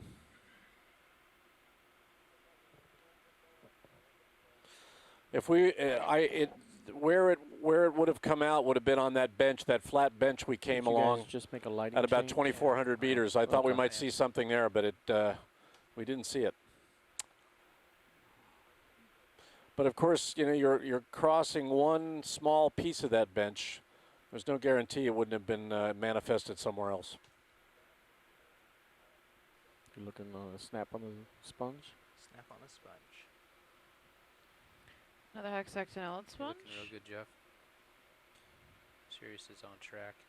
Looking The depth right now, Andrea, is 2,308 meters. We've got a lot of imagery of this. Just get it as you go That's by. the D2. That's the D2 depth. Sirius is a little higher, obviously. Right, we can come out, Roland. And I'll push on then. See what else there is.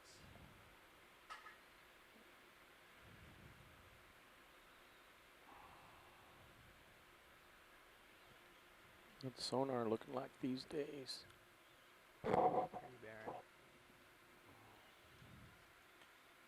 Sirius is on ship track, 46-degree angle. Thank you. Just gonna head up and then turn around this way. 16 delta. Pretty low.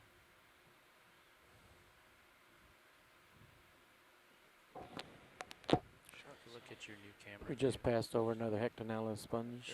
Okay. Gives a real Roger good that. sense of how close you are to the bottom. Yeah, this seems to be reasonable sponge country. I've been using. Getting a fair bit of water Bridge flow nav. past this area, Yep. rippled evidence for Slope, ripples, and yeah. that means current. Yeah. There's not much current today, but it means that there's periodic vigorous current here. It's at the aft end, so. Yep. Compensate.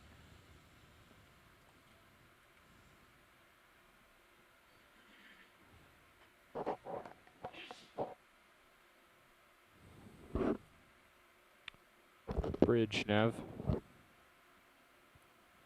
Is it shrimp? How much left do we have in that move?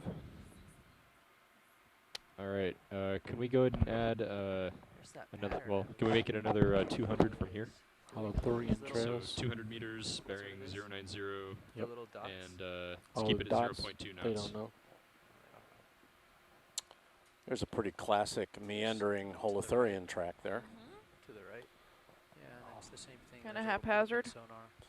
Well, it's haphazard, but with a purpose. To Eating. eat. Eating.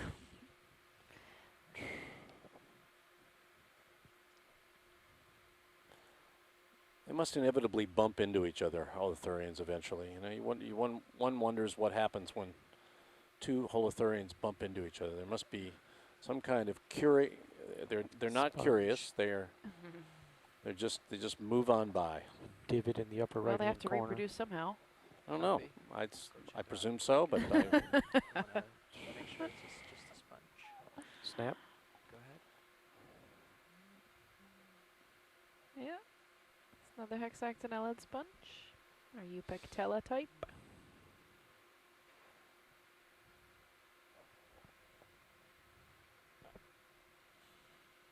Okay. We'll go look at the whatever's up that way.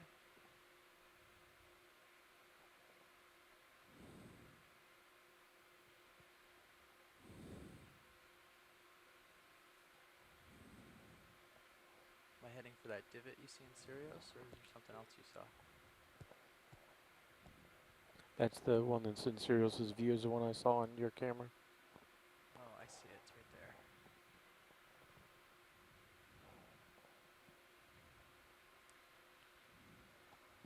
There's a big, what looks like a sponge in Sirius HD directly below center field of view. Okay. It's probably That's a out of hole reach with for you. sargassum. Yeah. Maybe not. You It's a could get there sargassum quick. pile. Have to get downhill. Yeah, there from it is. Probably Nice. another Hylanema in the far distance. well, you want to bet there's another anemone associated with it? I think there's probably two. That's right. If the smart money is on two anemones next to the Hylanema.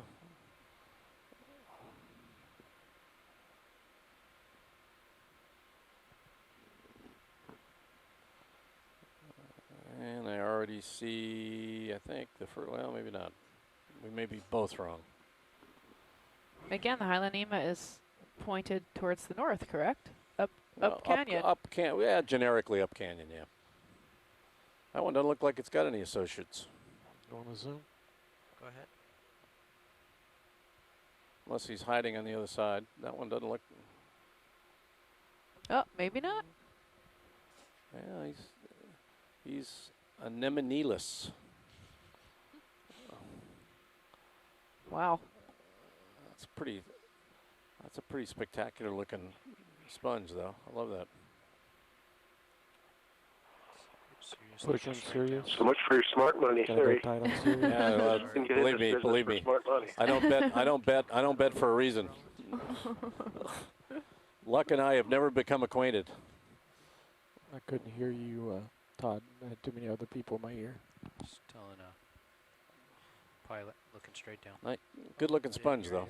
Either. Okay. Okay. I better go roam. Thanks, pilots. Good eye, Todd. On that sponge.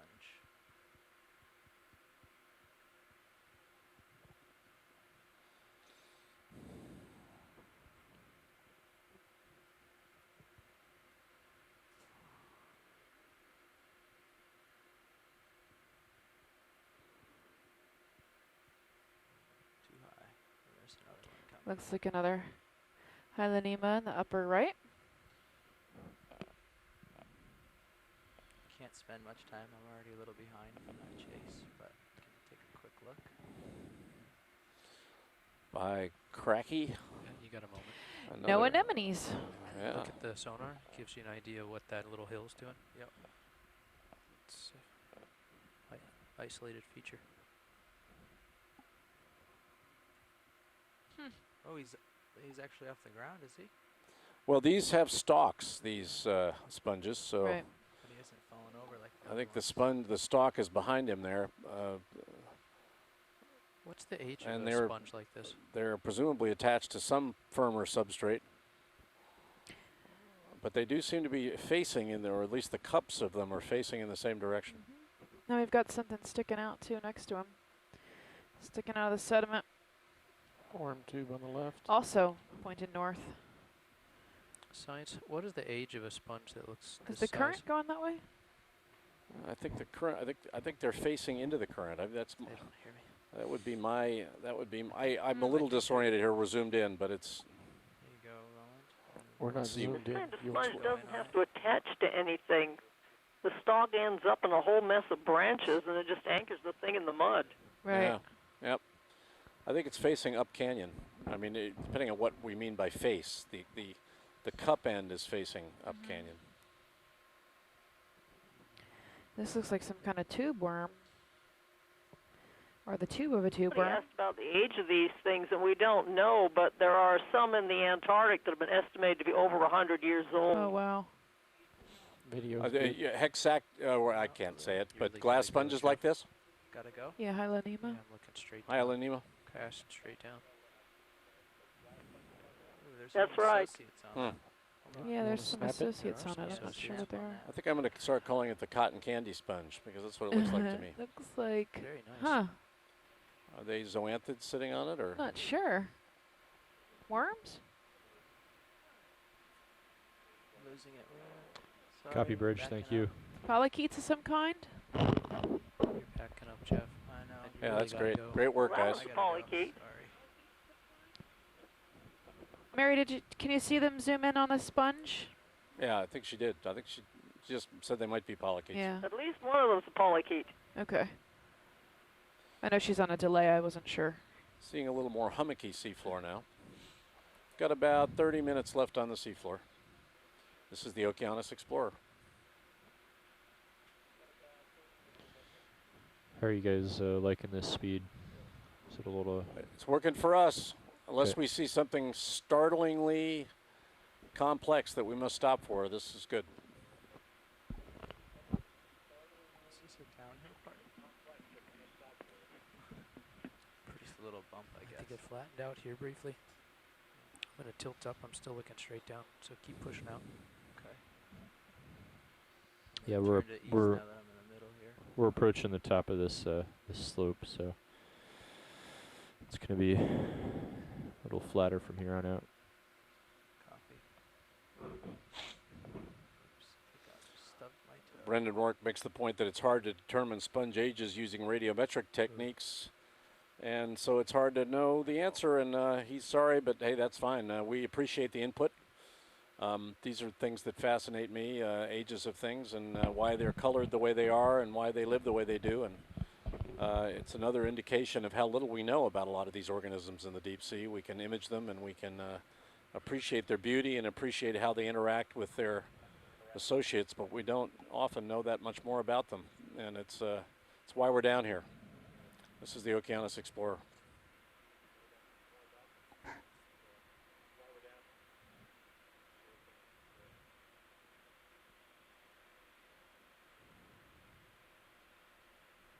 I need to shake off a little.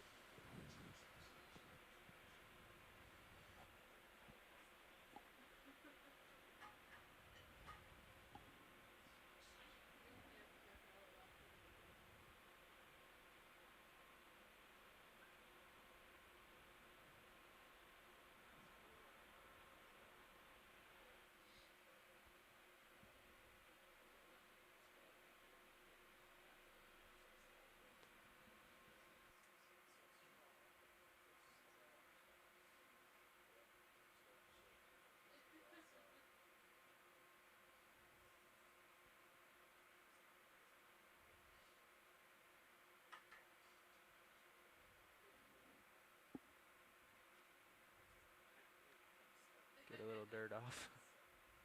Shake your tail feathers. I put the thought the vert stick was airplane for a second there or something, and was pushing the wrong direction.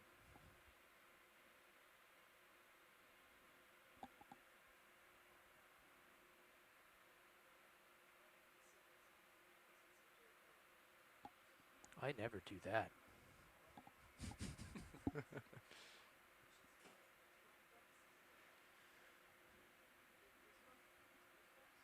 Thanks, camera.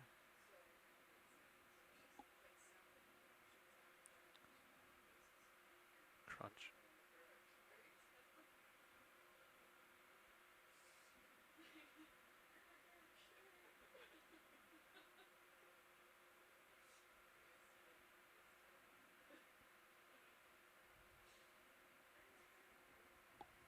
Snap zoom on this real quick. Make sure it's just a.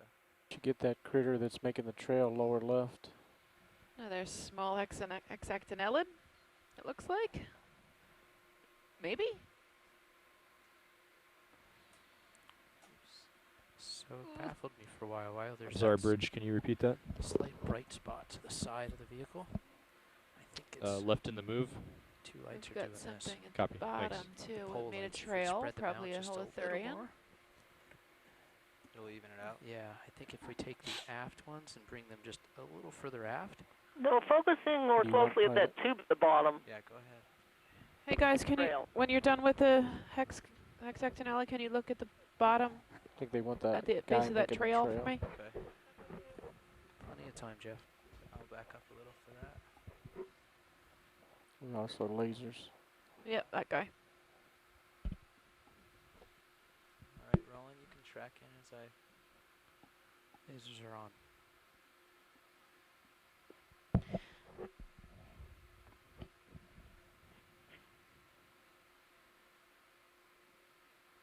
Holothurian, Mary? You think? Axo. Possibly.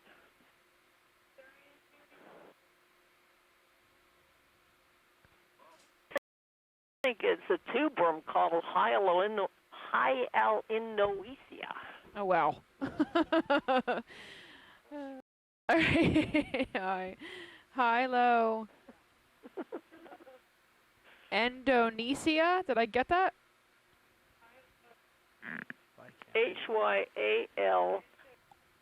Hyalinoecia. Wow. Awesome. I think, am I seeing his proboscis? Is that what I'm looking at? When you look straight on him? Longer, I want to reset a little. Well, you look at the end. Yeah. I wonder what made that trail. We don't have any seats on the vehicle, Jeff. You don't need to put a furrow in this. We don't? No. Well, I thought if I put my toe down, I could stay still, but Yeah, never it's- stopped going backwards.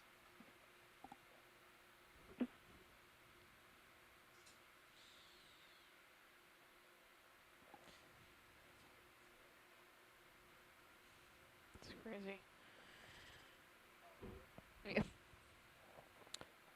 So the descriptive thing is underneath that front lip of that critter. Could just about make out a tube worm inside of it. Okay. I guess I'm just at a weird angle on this hill. It's like, Yeah, it's cattywampus. let me come around this angle and see if I can settle out a little easier. The height I want puts my corner right on there.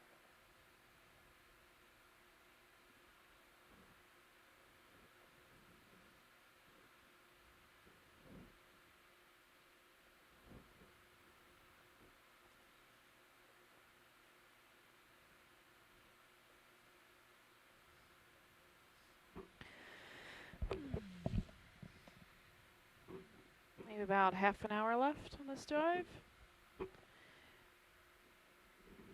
We're at 2,286 meters.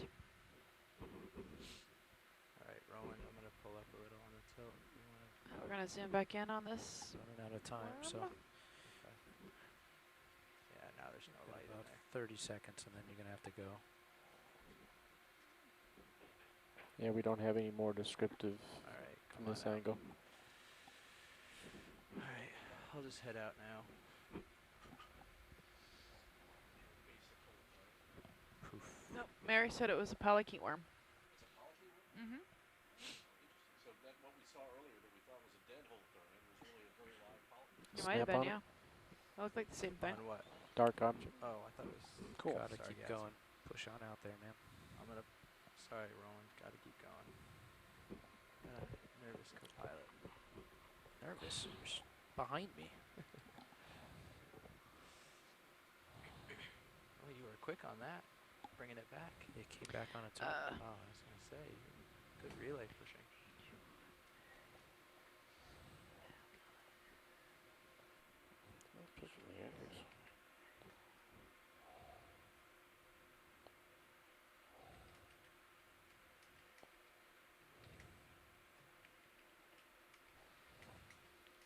Another purple spiky holothurian. Here we go. It's another Going real quick. another holothurian, I believe. One that we have seen before. One that we have Yes. blown away before. Yep. This is one of the swimming ones, yeah. Yes. He is ready to pounce. I wouldn't exactly call it that, but He's ready to slowly move towards you, maybe. I don't know. I mean, if I were wandering along the seafloor and I saw that, that's a relatively. And you can see the track behind him. He's making a track. He's got a track wanders off into the background That's a different holothurian on the left. So the one we got earlier today. Yeah, Benthathuria.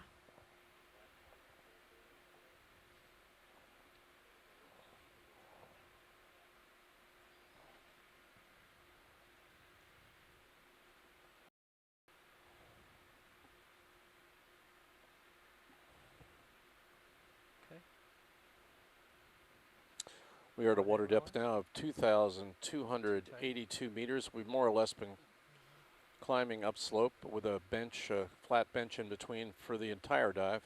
Got another 20 minutes or so on the seafloor. I won't tell anybody that this has been an exciting dive, but it's been interesting. It's except for those who like holothurians, I take it all back. If you like holothurians and flytrap anemones, this has been overwhelming.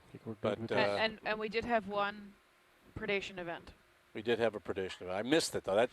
There's the story of my Easter Sunday. The one predation event, and I was off having a cup of coffee. So. I missed a great white once. Don't feel bad. But Bob, I am very much mindful of the fact that you have told me more than once that most of the ocean looks like this, and that we should occasionally remind people of that fact, and that's absolutely true. It's,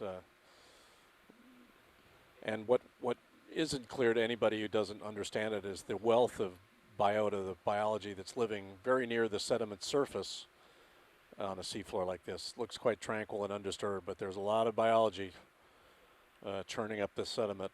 We see evidence for it in the form of these Echiuran worms that are grabbing sediment from the surface. The holothurians are doing that, but there's also a lot of biota that's living just below the seafloor that we don't see. Another tripod, yep. This is the blue variety that seems undisturbed by our presence, whereas the more silver variety seems completely unhinged by our passing by. And never the twain shall meet. You like the side profile, right, Roland? This is what our friend Peter Oster would call fish butt. Okay, Roland.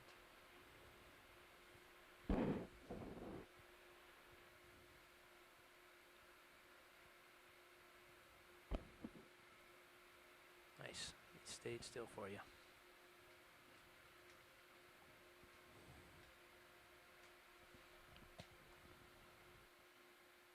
Wouldn't it be nice if the camera's tilt just worked when you like tipped your head up and down? You know, you can do that if you give the video shader the pan tilt control. Not a chance. You guys fly and the camera just gets the shot. No way. Hey, everyone out there on the Super telecon, could you disorienting. just identify yourself for me real if you quick? watch the pilot cam. Let's run through everybody's name. I know Mary. Oops. Anyone else out there? You're drifting back pretty good We're there, clear. Jeff. Right. I can tilt if you need me to. We're clear, Jeff. Thanks, Roland. Steve Giddings is here. Steve. Try not to disturb him as we leave. Is that it? Bill Keeney's been off with his family. He was here earlier this morning. I know that there have been others. Mike Vecchione's been on with us a lot of the day.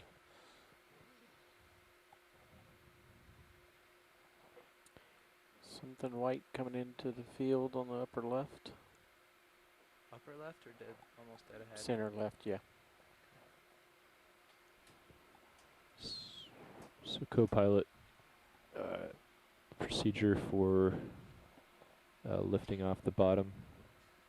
Do we bring the ship to a stop, or do we speed it up and pull up at the same time? Or? Mary, are you coming in? Are you calling us from TAMU Galveston or College Station? Given that our track is identical to the ship head, I think we can just keep them moving at this speed.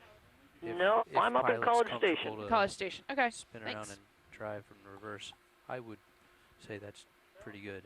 It's not steep. If it were steep or in a shipwreck or some other weird situation, you would just want to park it and wait for the pilots to stretch out, but just keep them moving. Okay, As so long we'll. as, Jeff, you're comfortable. I mean, you look at your turns counter and see what you need to do, but Snap on white object.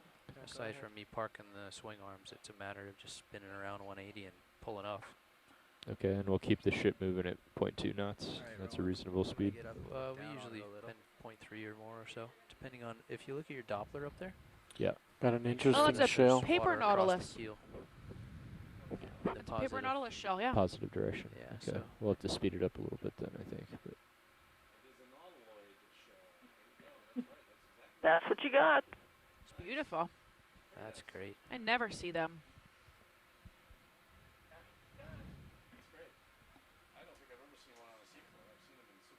Yeah. Drifting back. Yeah. What's our eject time, Nav? we got about 10 minutes left.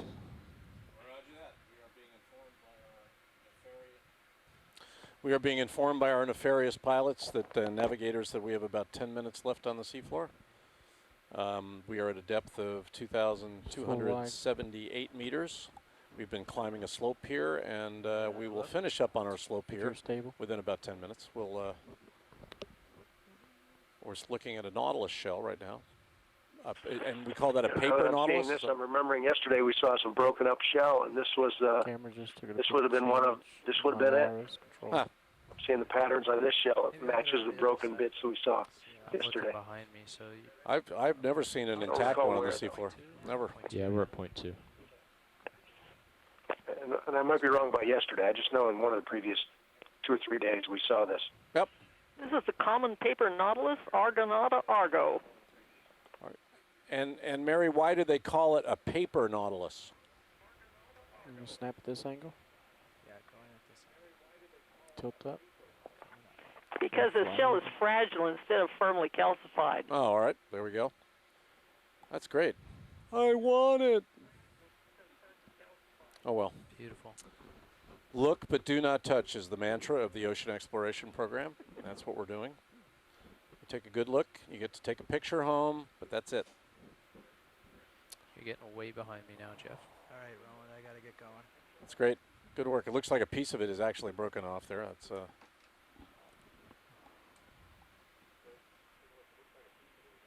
Mike McCann's saying it's not a shell, it's an egg case. ah, it's an egg case. Ah, okay. You see yourself? Yep.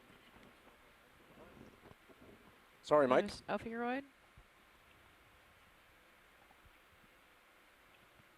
The living animal looks like a tiny octopus. We're actually I Googled it so we could see. we're getting some pictures on the web right now. That's great. Oh, it's the egg case. Wow, wonderful. So you got the egg case, but you didn't get the octopus, Mike. We still haven't gotten you a living octopus on these. A female pelagic octopod lives in it. There we go. There you go. Well, we haven't got. I'd love to see an octopod living in it. That would be really fun.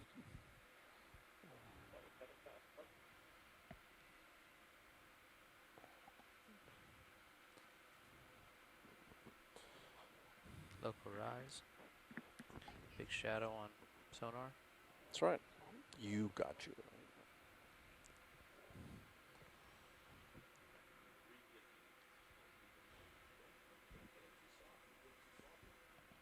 It's an interesting shape at the peak up there.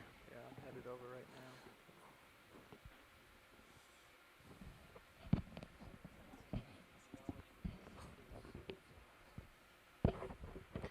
Say again?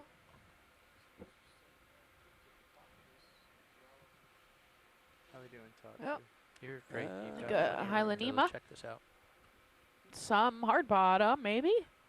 Yeah, it does look like a little hard bottom. This would be classic with about 5 minutes left in the dive. Yep. This would be. It's about standard. This would be classic, but this would be a great way to end the Easter Sunday if we were to look at something fascinating geologic that the pilots would not let me spend any time Should looking at. Look at that This would be lip that great. goes up and Not our off. decision. We'd fly all day. It's coral on the left of that lip Yeah, there. I think we see a coral. We're gonna have to zoom in, and this is when I go out in the outer office and beg for more time. Just watch your left toe. This is. Zoom when you're ready. Yeah, let's take a zoom on that. I'll be right back. Yeah, we're going to need to zoom on that one. Yeah, watch. You're real close. There's The one Left coral toe, we've seen Jeff. in 8 hours. Left toe is really back up.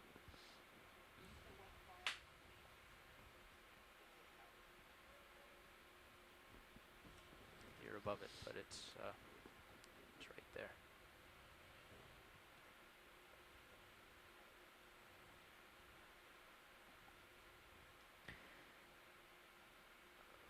All right, Roland. Woohoo! Paramuricid, maybe? should also look at the rock on the lower left. It's got a break. With all its polyps facing north. Isn't that interesting? Pulling out. Okay. And where did what? See the dark rock? Okay, Nav, we got 15 more minutes, so let's say 20 past the hour. That's what I was concerned about. That was under your I think left. those are barnacles on the top. Copy watch There's lead. barnacles on the top. Barely. We do have a little more time to explore this area. We are now off the seafloor at 20 past the hour, so. Probably want to stop the ship if you guys haven't. Yeah, let's do that. I think let's examine this area. When we get stable, let's look around here for the remainder of the dive. Sorry, co-pilot. What was that? I think we got a request to stop the ship from watch lead. Oh, Go ahead and got it. park it here. I can try, Andrea. If you guys can zoom in Bridge on that nav. coral again when you get a chance. Back If on not, the don't coral. worry. Can we please bring the ship to an easy stop here? Skip. Thank you. Andrea, we have to stop the ship. Just, it might take a minute or two.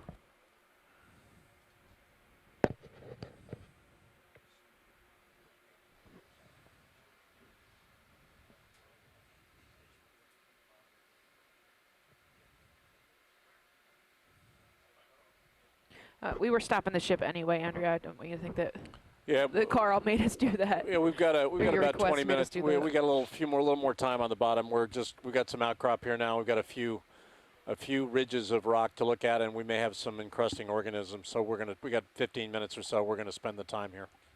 I'll probably drift over you and then I'll spin Looks like around there's when another you one, look at you, a okay? white one.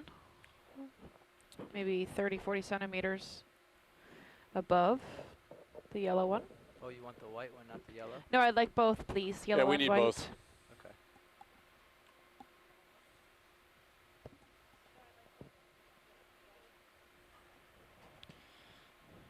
Now, as Sirius settles out because of our depth and our previous speed, would we want to back the ship up slightly, or do you think it'll be okay? Oh, auto I think we XY might is be running okay. low. I'll That's a probably get great over view and then from spin around Sirius now. 180. Okay.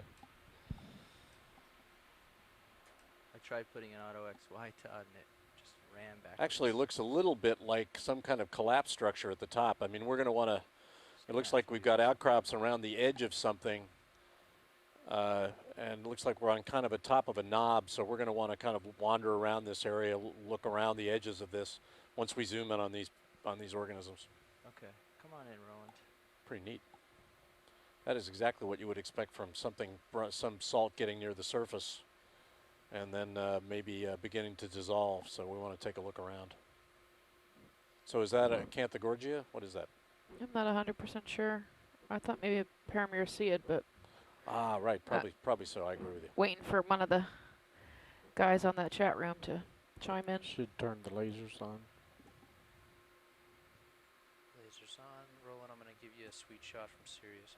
Copy that. That's good shots. Come in. Yeah, I got barnacles on the top. As I drift Thanks, away. Bridge. Coming down. I'm gonna give you a real nice, not quite eyeball to eyeball. I can't come that far down.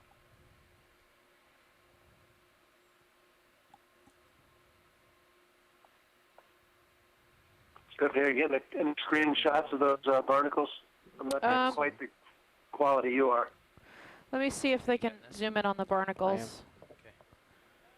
We're not really at a good angle for We're them. also looking a little bit end on, so Yeah. might be tough to get them from this angle, but that's okay. Yeah. There's a sponge right on the side angle that I don't want to squish. Okay. You can see yourself real sweet there. And there's some sponges in the background. Got a little Hollywood shot for you. Is that line? Am I seeing fishing line? Could be. Well, can you Could come be out line. on it just so I can orient? I don't. There's some kind of current here or something that I just can't seem to get stable. I think they probably have enough of that one. Pretty soon after we Right, hit the we'll bottom. go get the white one. Yeah, I'd like to kind of pirouette around this feature to the far side too. After you zoom in on the white. Copy.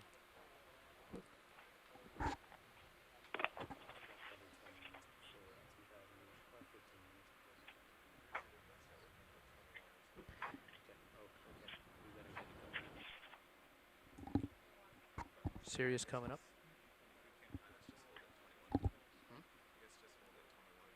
We will. Okay, we'll hold at 21 streaming.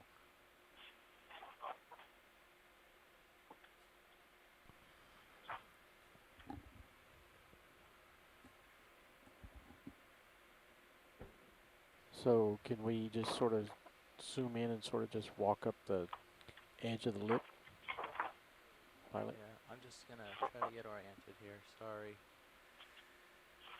This is a difficult thing to video for me.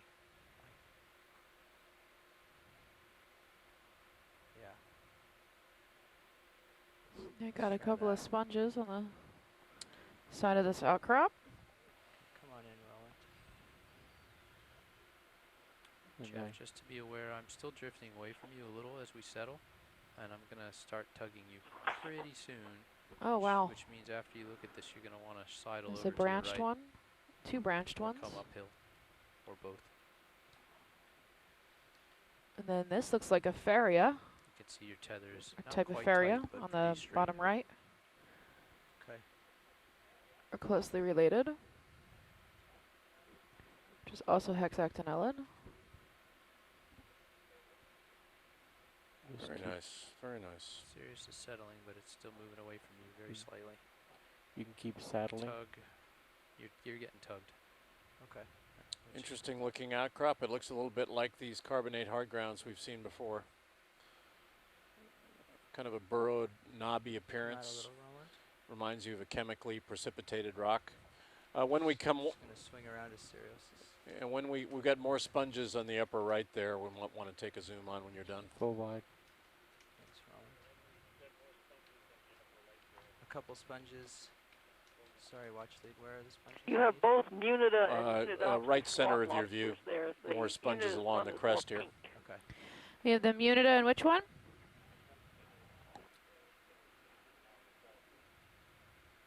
Squad lobster was at the bottom of the screen. Munidopsis, the white one that's blind. Oh, perfect. Thank you.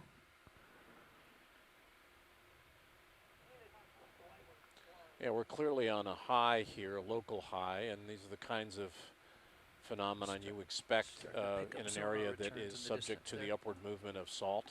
These local knobs that have pushed up these chemically precipitated subsurface rocks to the surface.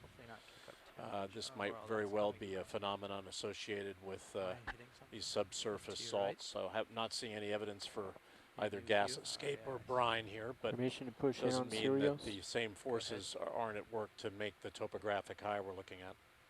See that knob just to the right toe? Yeah, I'm backing up and trying to get around it here.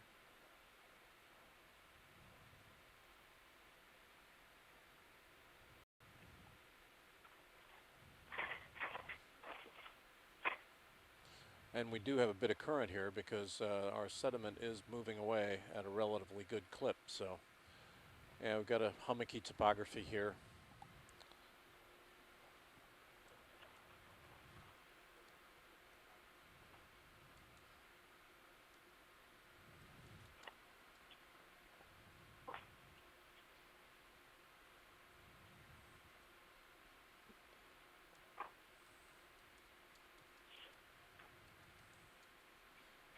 It'll clear. Okay, coming toward me. I'm gonna come up now.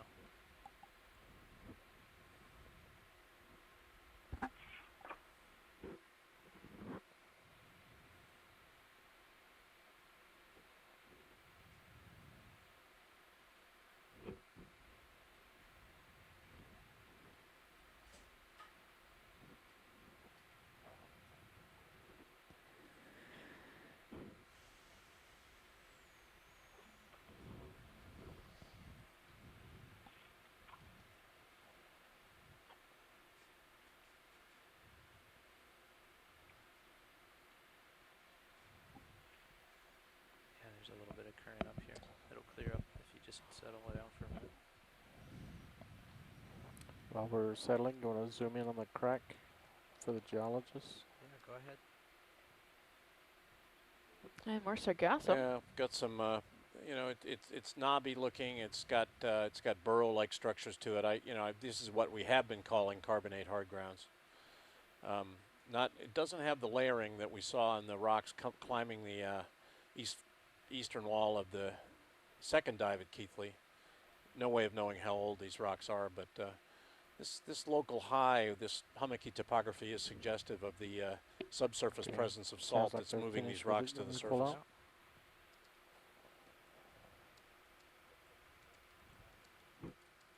There's a squat lobster on the right.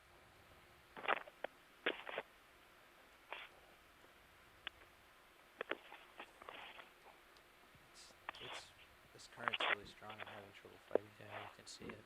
You have another hexactinellid sponge with lasers. And then another Faria type looking Okay, one. Roland, if you come in just a little. Two of them. That's good. Another squat lobster Just there. track around this Backing part. out. Yeah, these hard grounds have got kind of a knobby appearance. It's consistent with rocks that are chemically precipitated, not really layered. They're kind of knobby instead. They got burrows in them, but these rocks can look burrowed, even though if you can give me, burrows like, the 2-minute animals warning haven't been to burrowing start them. stowing swing arms. Will do, co-pilot. Thanks.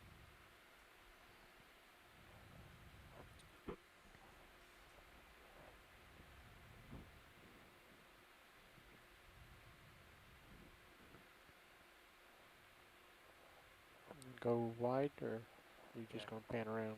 I was just panning around. Yeah, I think we could go wide, though. I'd like to continue to get a view of All right, go wide. the area. In fact, I even would like to get a little higher above the seafloor so we can kind of look down on it, if you don't mind. I don't mind. This current's really taken away. Fight it a little here.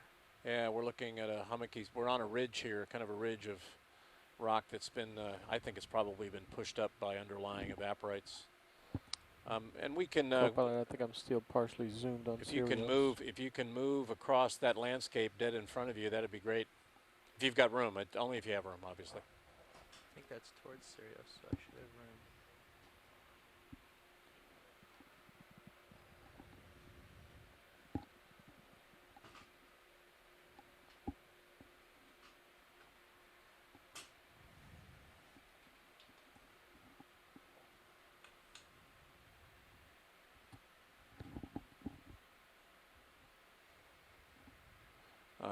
That trace to the lower left is something we did.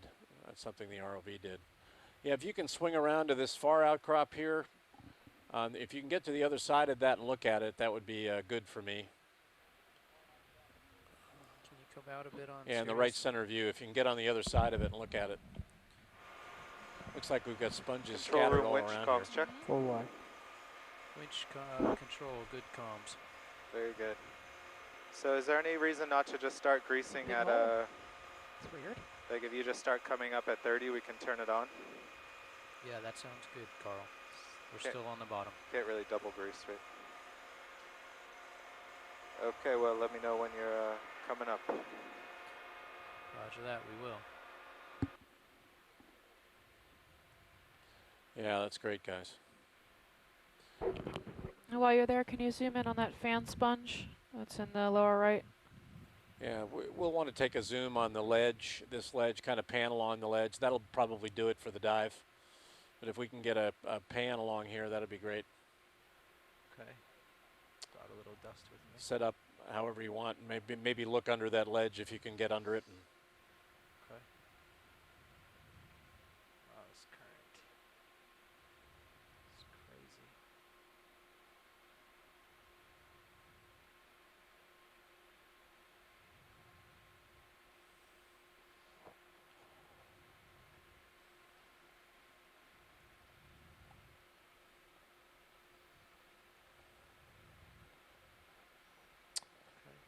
yeah, see, these orthogenically precipitated rocks often look like they've been burrowed.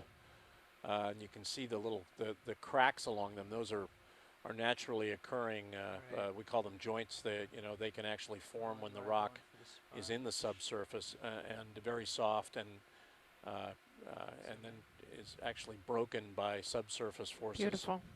And then we get slight consolidation. I'd still like to get under it, under that overhang if we have time. So this is a sponge. I think they're pretty much pretty looking cool. at all sponges. These are all sponges, yeah? Yeah. Except for the one Paramaricia. Yeah, but he's on another rock, I think. Right? Everything else we've seen is sponges, Right. though. So Okay. very Hold different. on so I can try to Thank get you, over. guys. That cliff is up there in that difficult spot. You still want Yeah, lasers on? maybe we do that. Take a look under this Yeah. ledge here, and then if we have to call it a day, that'd be fine. I'm glad we got here before the end of the dive. This is great. Kind of fulfills my endless geologic yearning. This is yeah, I see that there's a pretty good sized overhang here, and I just want to kind of get a gander in at it. See if it's always a possibility we might see some hydrate or something in here. Maybe not, but certainly not with the sediment in front of us. But if we can kind of catch a look in there. This is the kind of area that we would expect extrusion of brines. I'm not seeing any. That brine, if brine were coming out, you'd see it as kind of a shimmer in the seawater because it's denser than seawater. Show him what he's after. But it could be. Put in the dust filter. Yeah, and then just pan Just right, rotate and then wait for the water to clear. You can see how cavernous these rocks are. Oh, that's great. That's a great view there.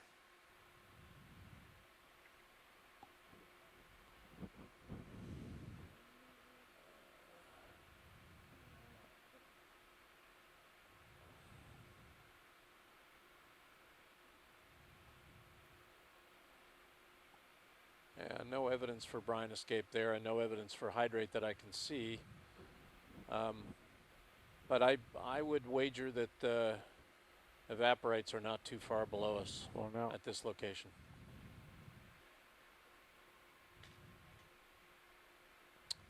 Okay, folks. Well, you call it. If I'm satisfied. If you feel the need to start buttoning up and go. Was coming from. I thought it was my flying. I was trying to figure out where it came from. If you can just sit still for a second and let it clear. We're kicking up a lot of sediment, huh? Before we pull the dive. Well, it's because we're Do you on have a any autos relatively on? steep slope, and I think they're fighting a current, so Yeah. they're having to back away from this. And as they back away, they kick sediment up at Yeah. the outcrop. So, gentlemen, That's if our you 2-minute warning. if you want to button it up, we're fine.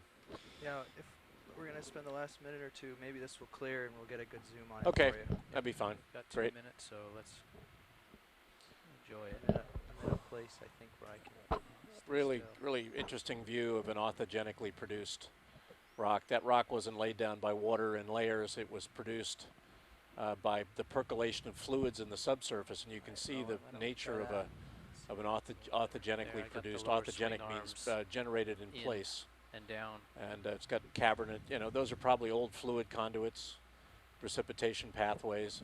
They look like biological burrows, and in fact, biology occupies them as burrows, but they were made by the primary mechanism forming the rock. Roland, that's not too bright, is it? I've got the lower swing arms. Lighting it up for you. I guess we're just getting a lot of So getting, you know, it's still dust. If you rotate more into the cave, I think you broke loose. Oh, so I did. Nice light. I love that low angle of the light. It adds some texture, huh?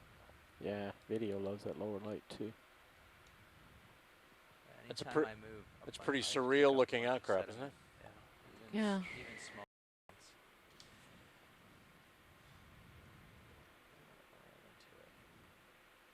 I'm going to start stowing these.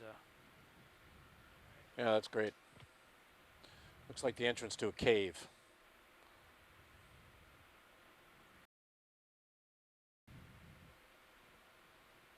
You can see the cracks in that rock. The joints are generally on the same orientation. It's because that rock, when it was formed, was subjected to some stresses, and those stresses were all pretty much oriented in the same direction. That's a great example of an orthogenic rock formed in place, and then it's been exhumed. You know, sediment has slid away, soft sediment on top of it, and you're seeing the result. But that sediment's been pushed upward by underlying material. It's about that time. Great job, guys. Thank you very much. Thank you. That's going to wrap up Dive 8. Why don't we plan a call? It is now 3:20 at 3:45. Thank you all for joining us on this Easter Sunday as we leave the east wall of Keathley Canyon. We're now at a depth of 2,266 meters, and we're headed to the surface, and we'll see you tomorrow. We're going to be diving in Bryant Canyon tomorrow. And we look forward to having you join us then. All right, so pilots. This is the Okeanos Explorer. I guess, do you want to get straightened out, and then we'll get the ship moving? Thanks for your input and help, everyone. Exactly that. I'm going to come up a little and turn. Yeah, thank you. At least one time around. Stand by. Hold off on that for a minute, Jeff, because I need to spin around to the left. And as I spin left, you're going to have... You're going to not have to change anything, I don't think. Or? No, I think that's making it worse. I'm going to have to go around twice. Right? Stand by. Okay. Oh, I'm looking at roll, not turns. Yep. I see now what I've done. Control room, winch. Winch control, go ahead. Dive super. Would like to know if we're leaving the bottom soon. We are leaving. We are stretching out now and just about to start dialing up the move. Nice. Thank So you. You'll be seeing the winch move momentarily. Excellent. We can't wait. Okay, Jeff. Push Yeah, on once out you're up at 30, we'll turn it on and get it dialed in. Copy that. Thanks, Todd. See, Todd, look at our headings. If I come around this side, that makes me feel better. That makes you 0 wraps. You're ROV, right? You're this guy. No, and I'm that guy. I'm looking at this. So I just was turning. Yeah, you said said reciprocal. Yeah. Yeah. Push out. Push out. Turn 90 and then push out. That's what I was realizing I had to do. I started to push out without realizing. I didn't look for myself. Then I looked out, and I wanted to reassure myself with you that. All right, it looks like you're stretched out real nice. Do you want to start coming up?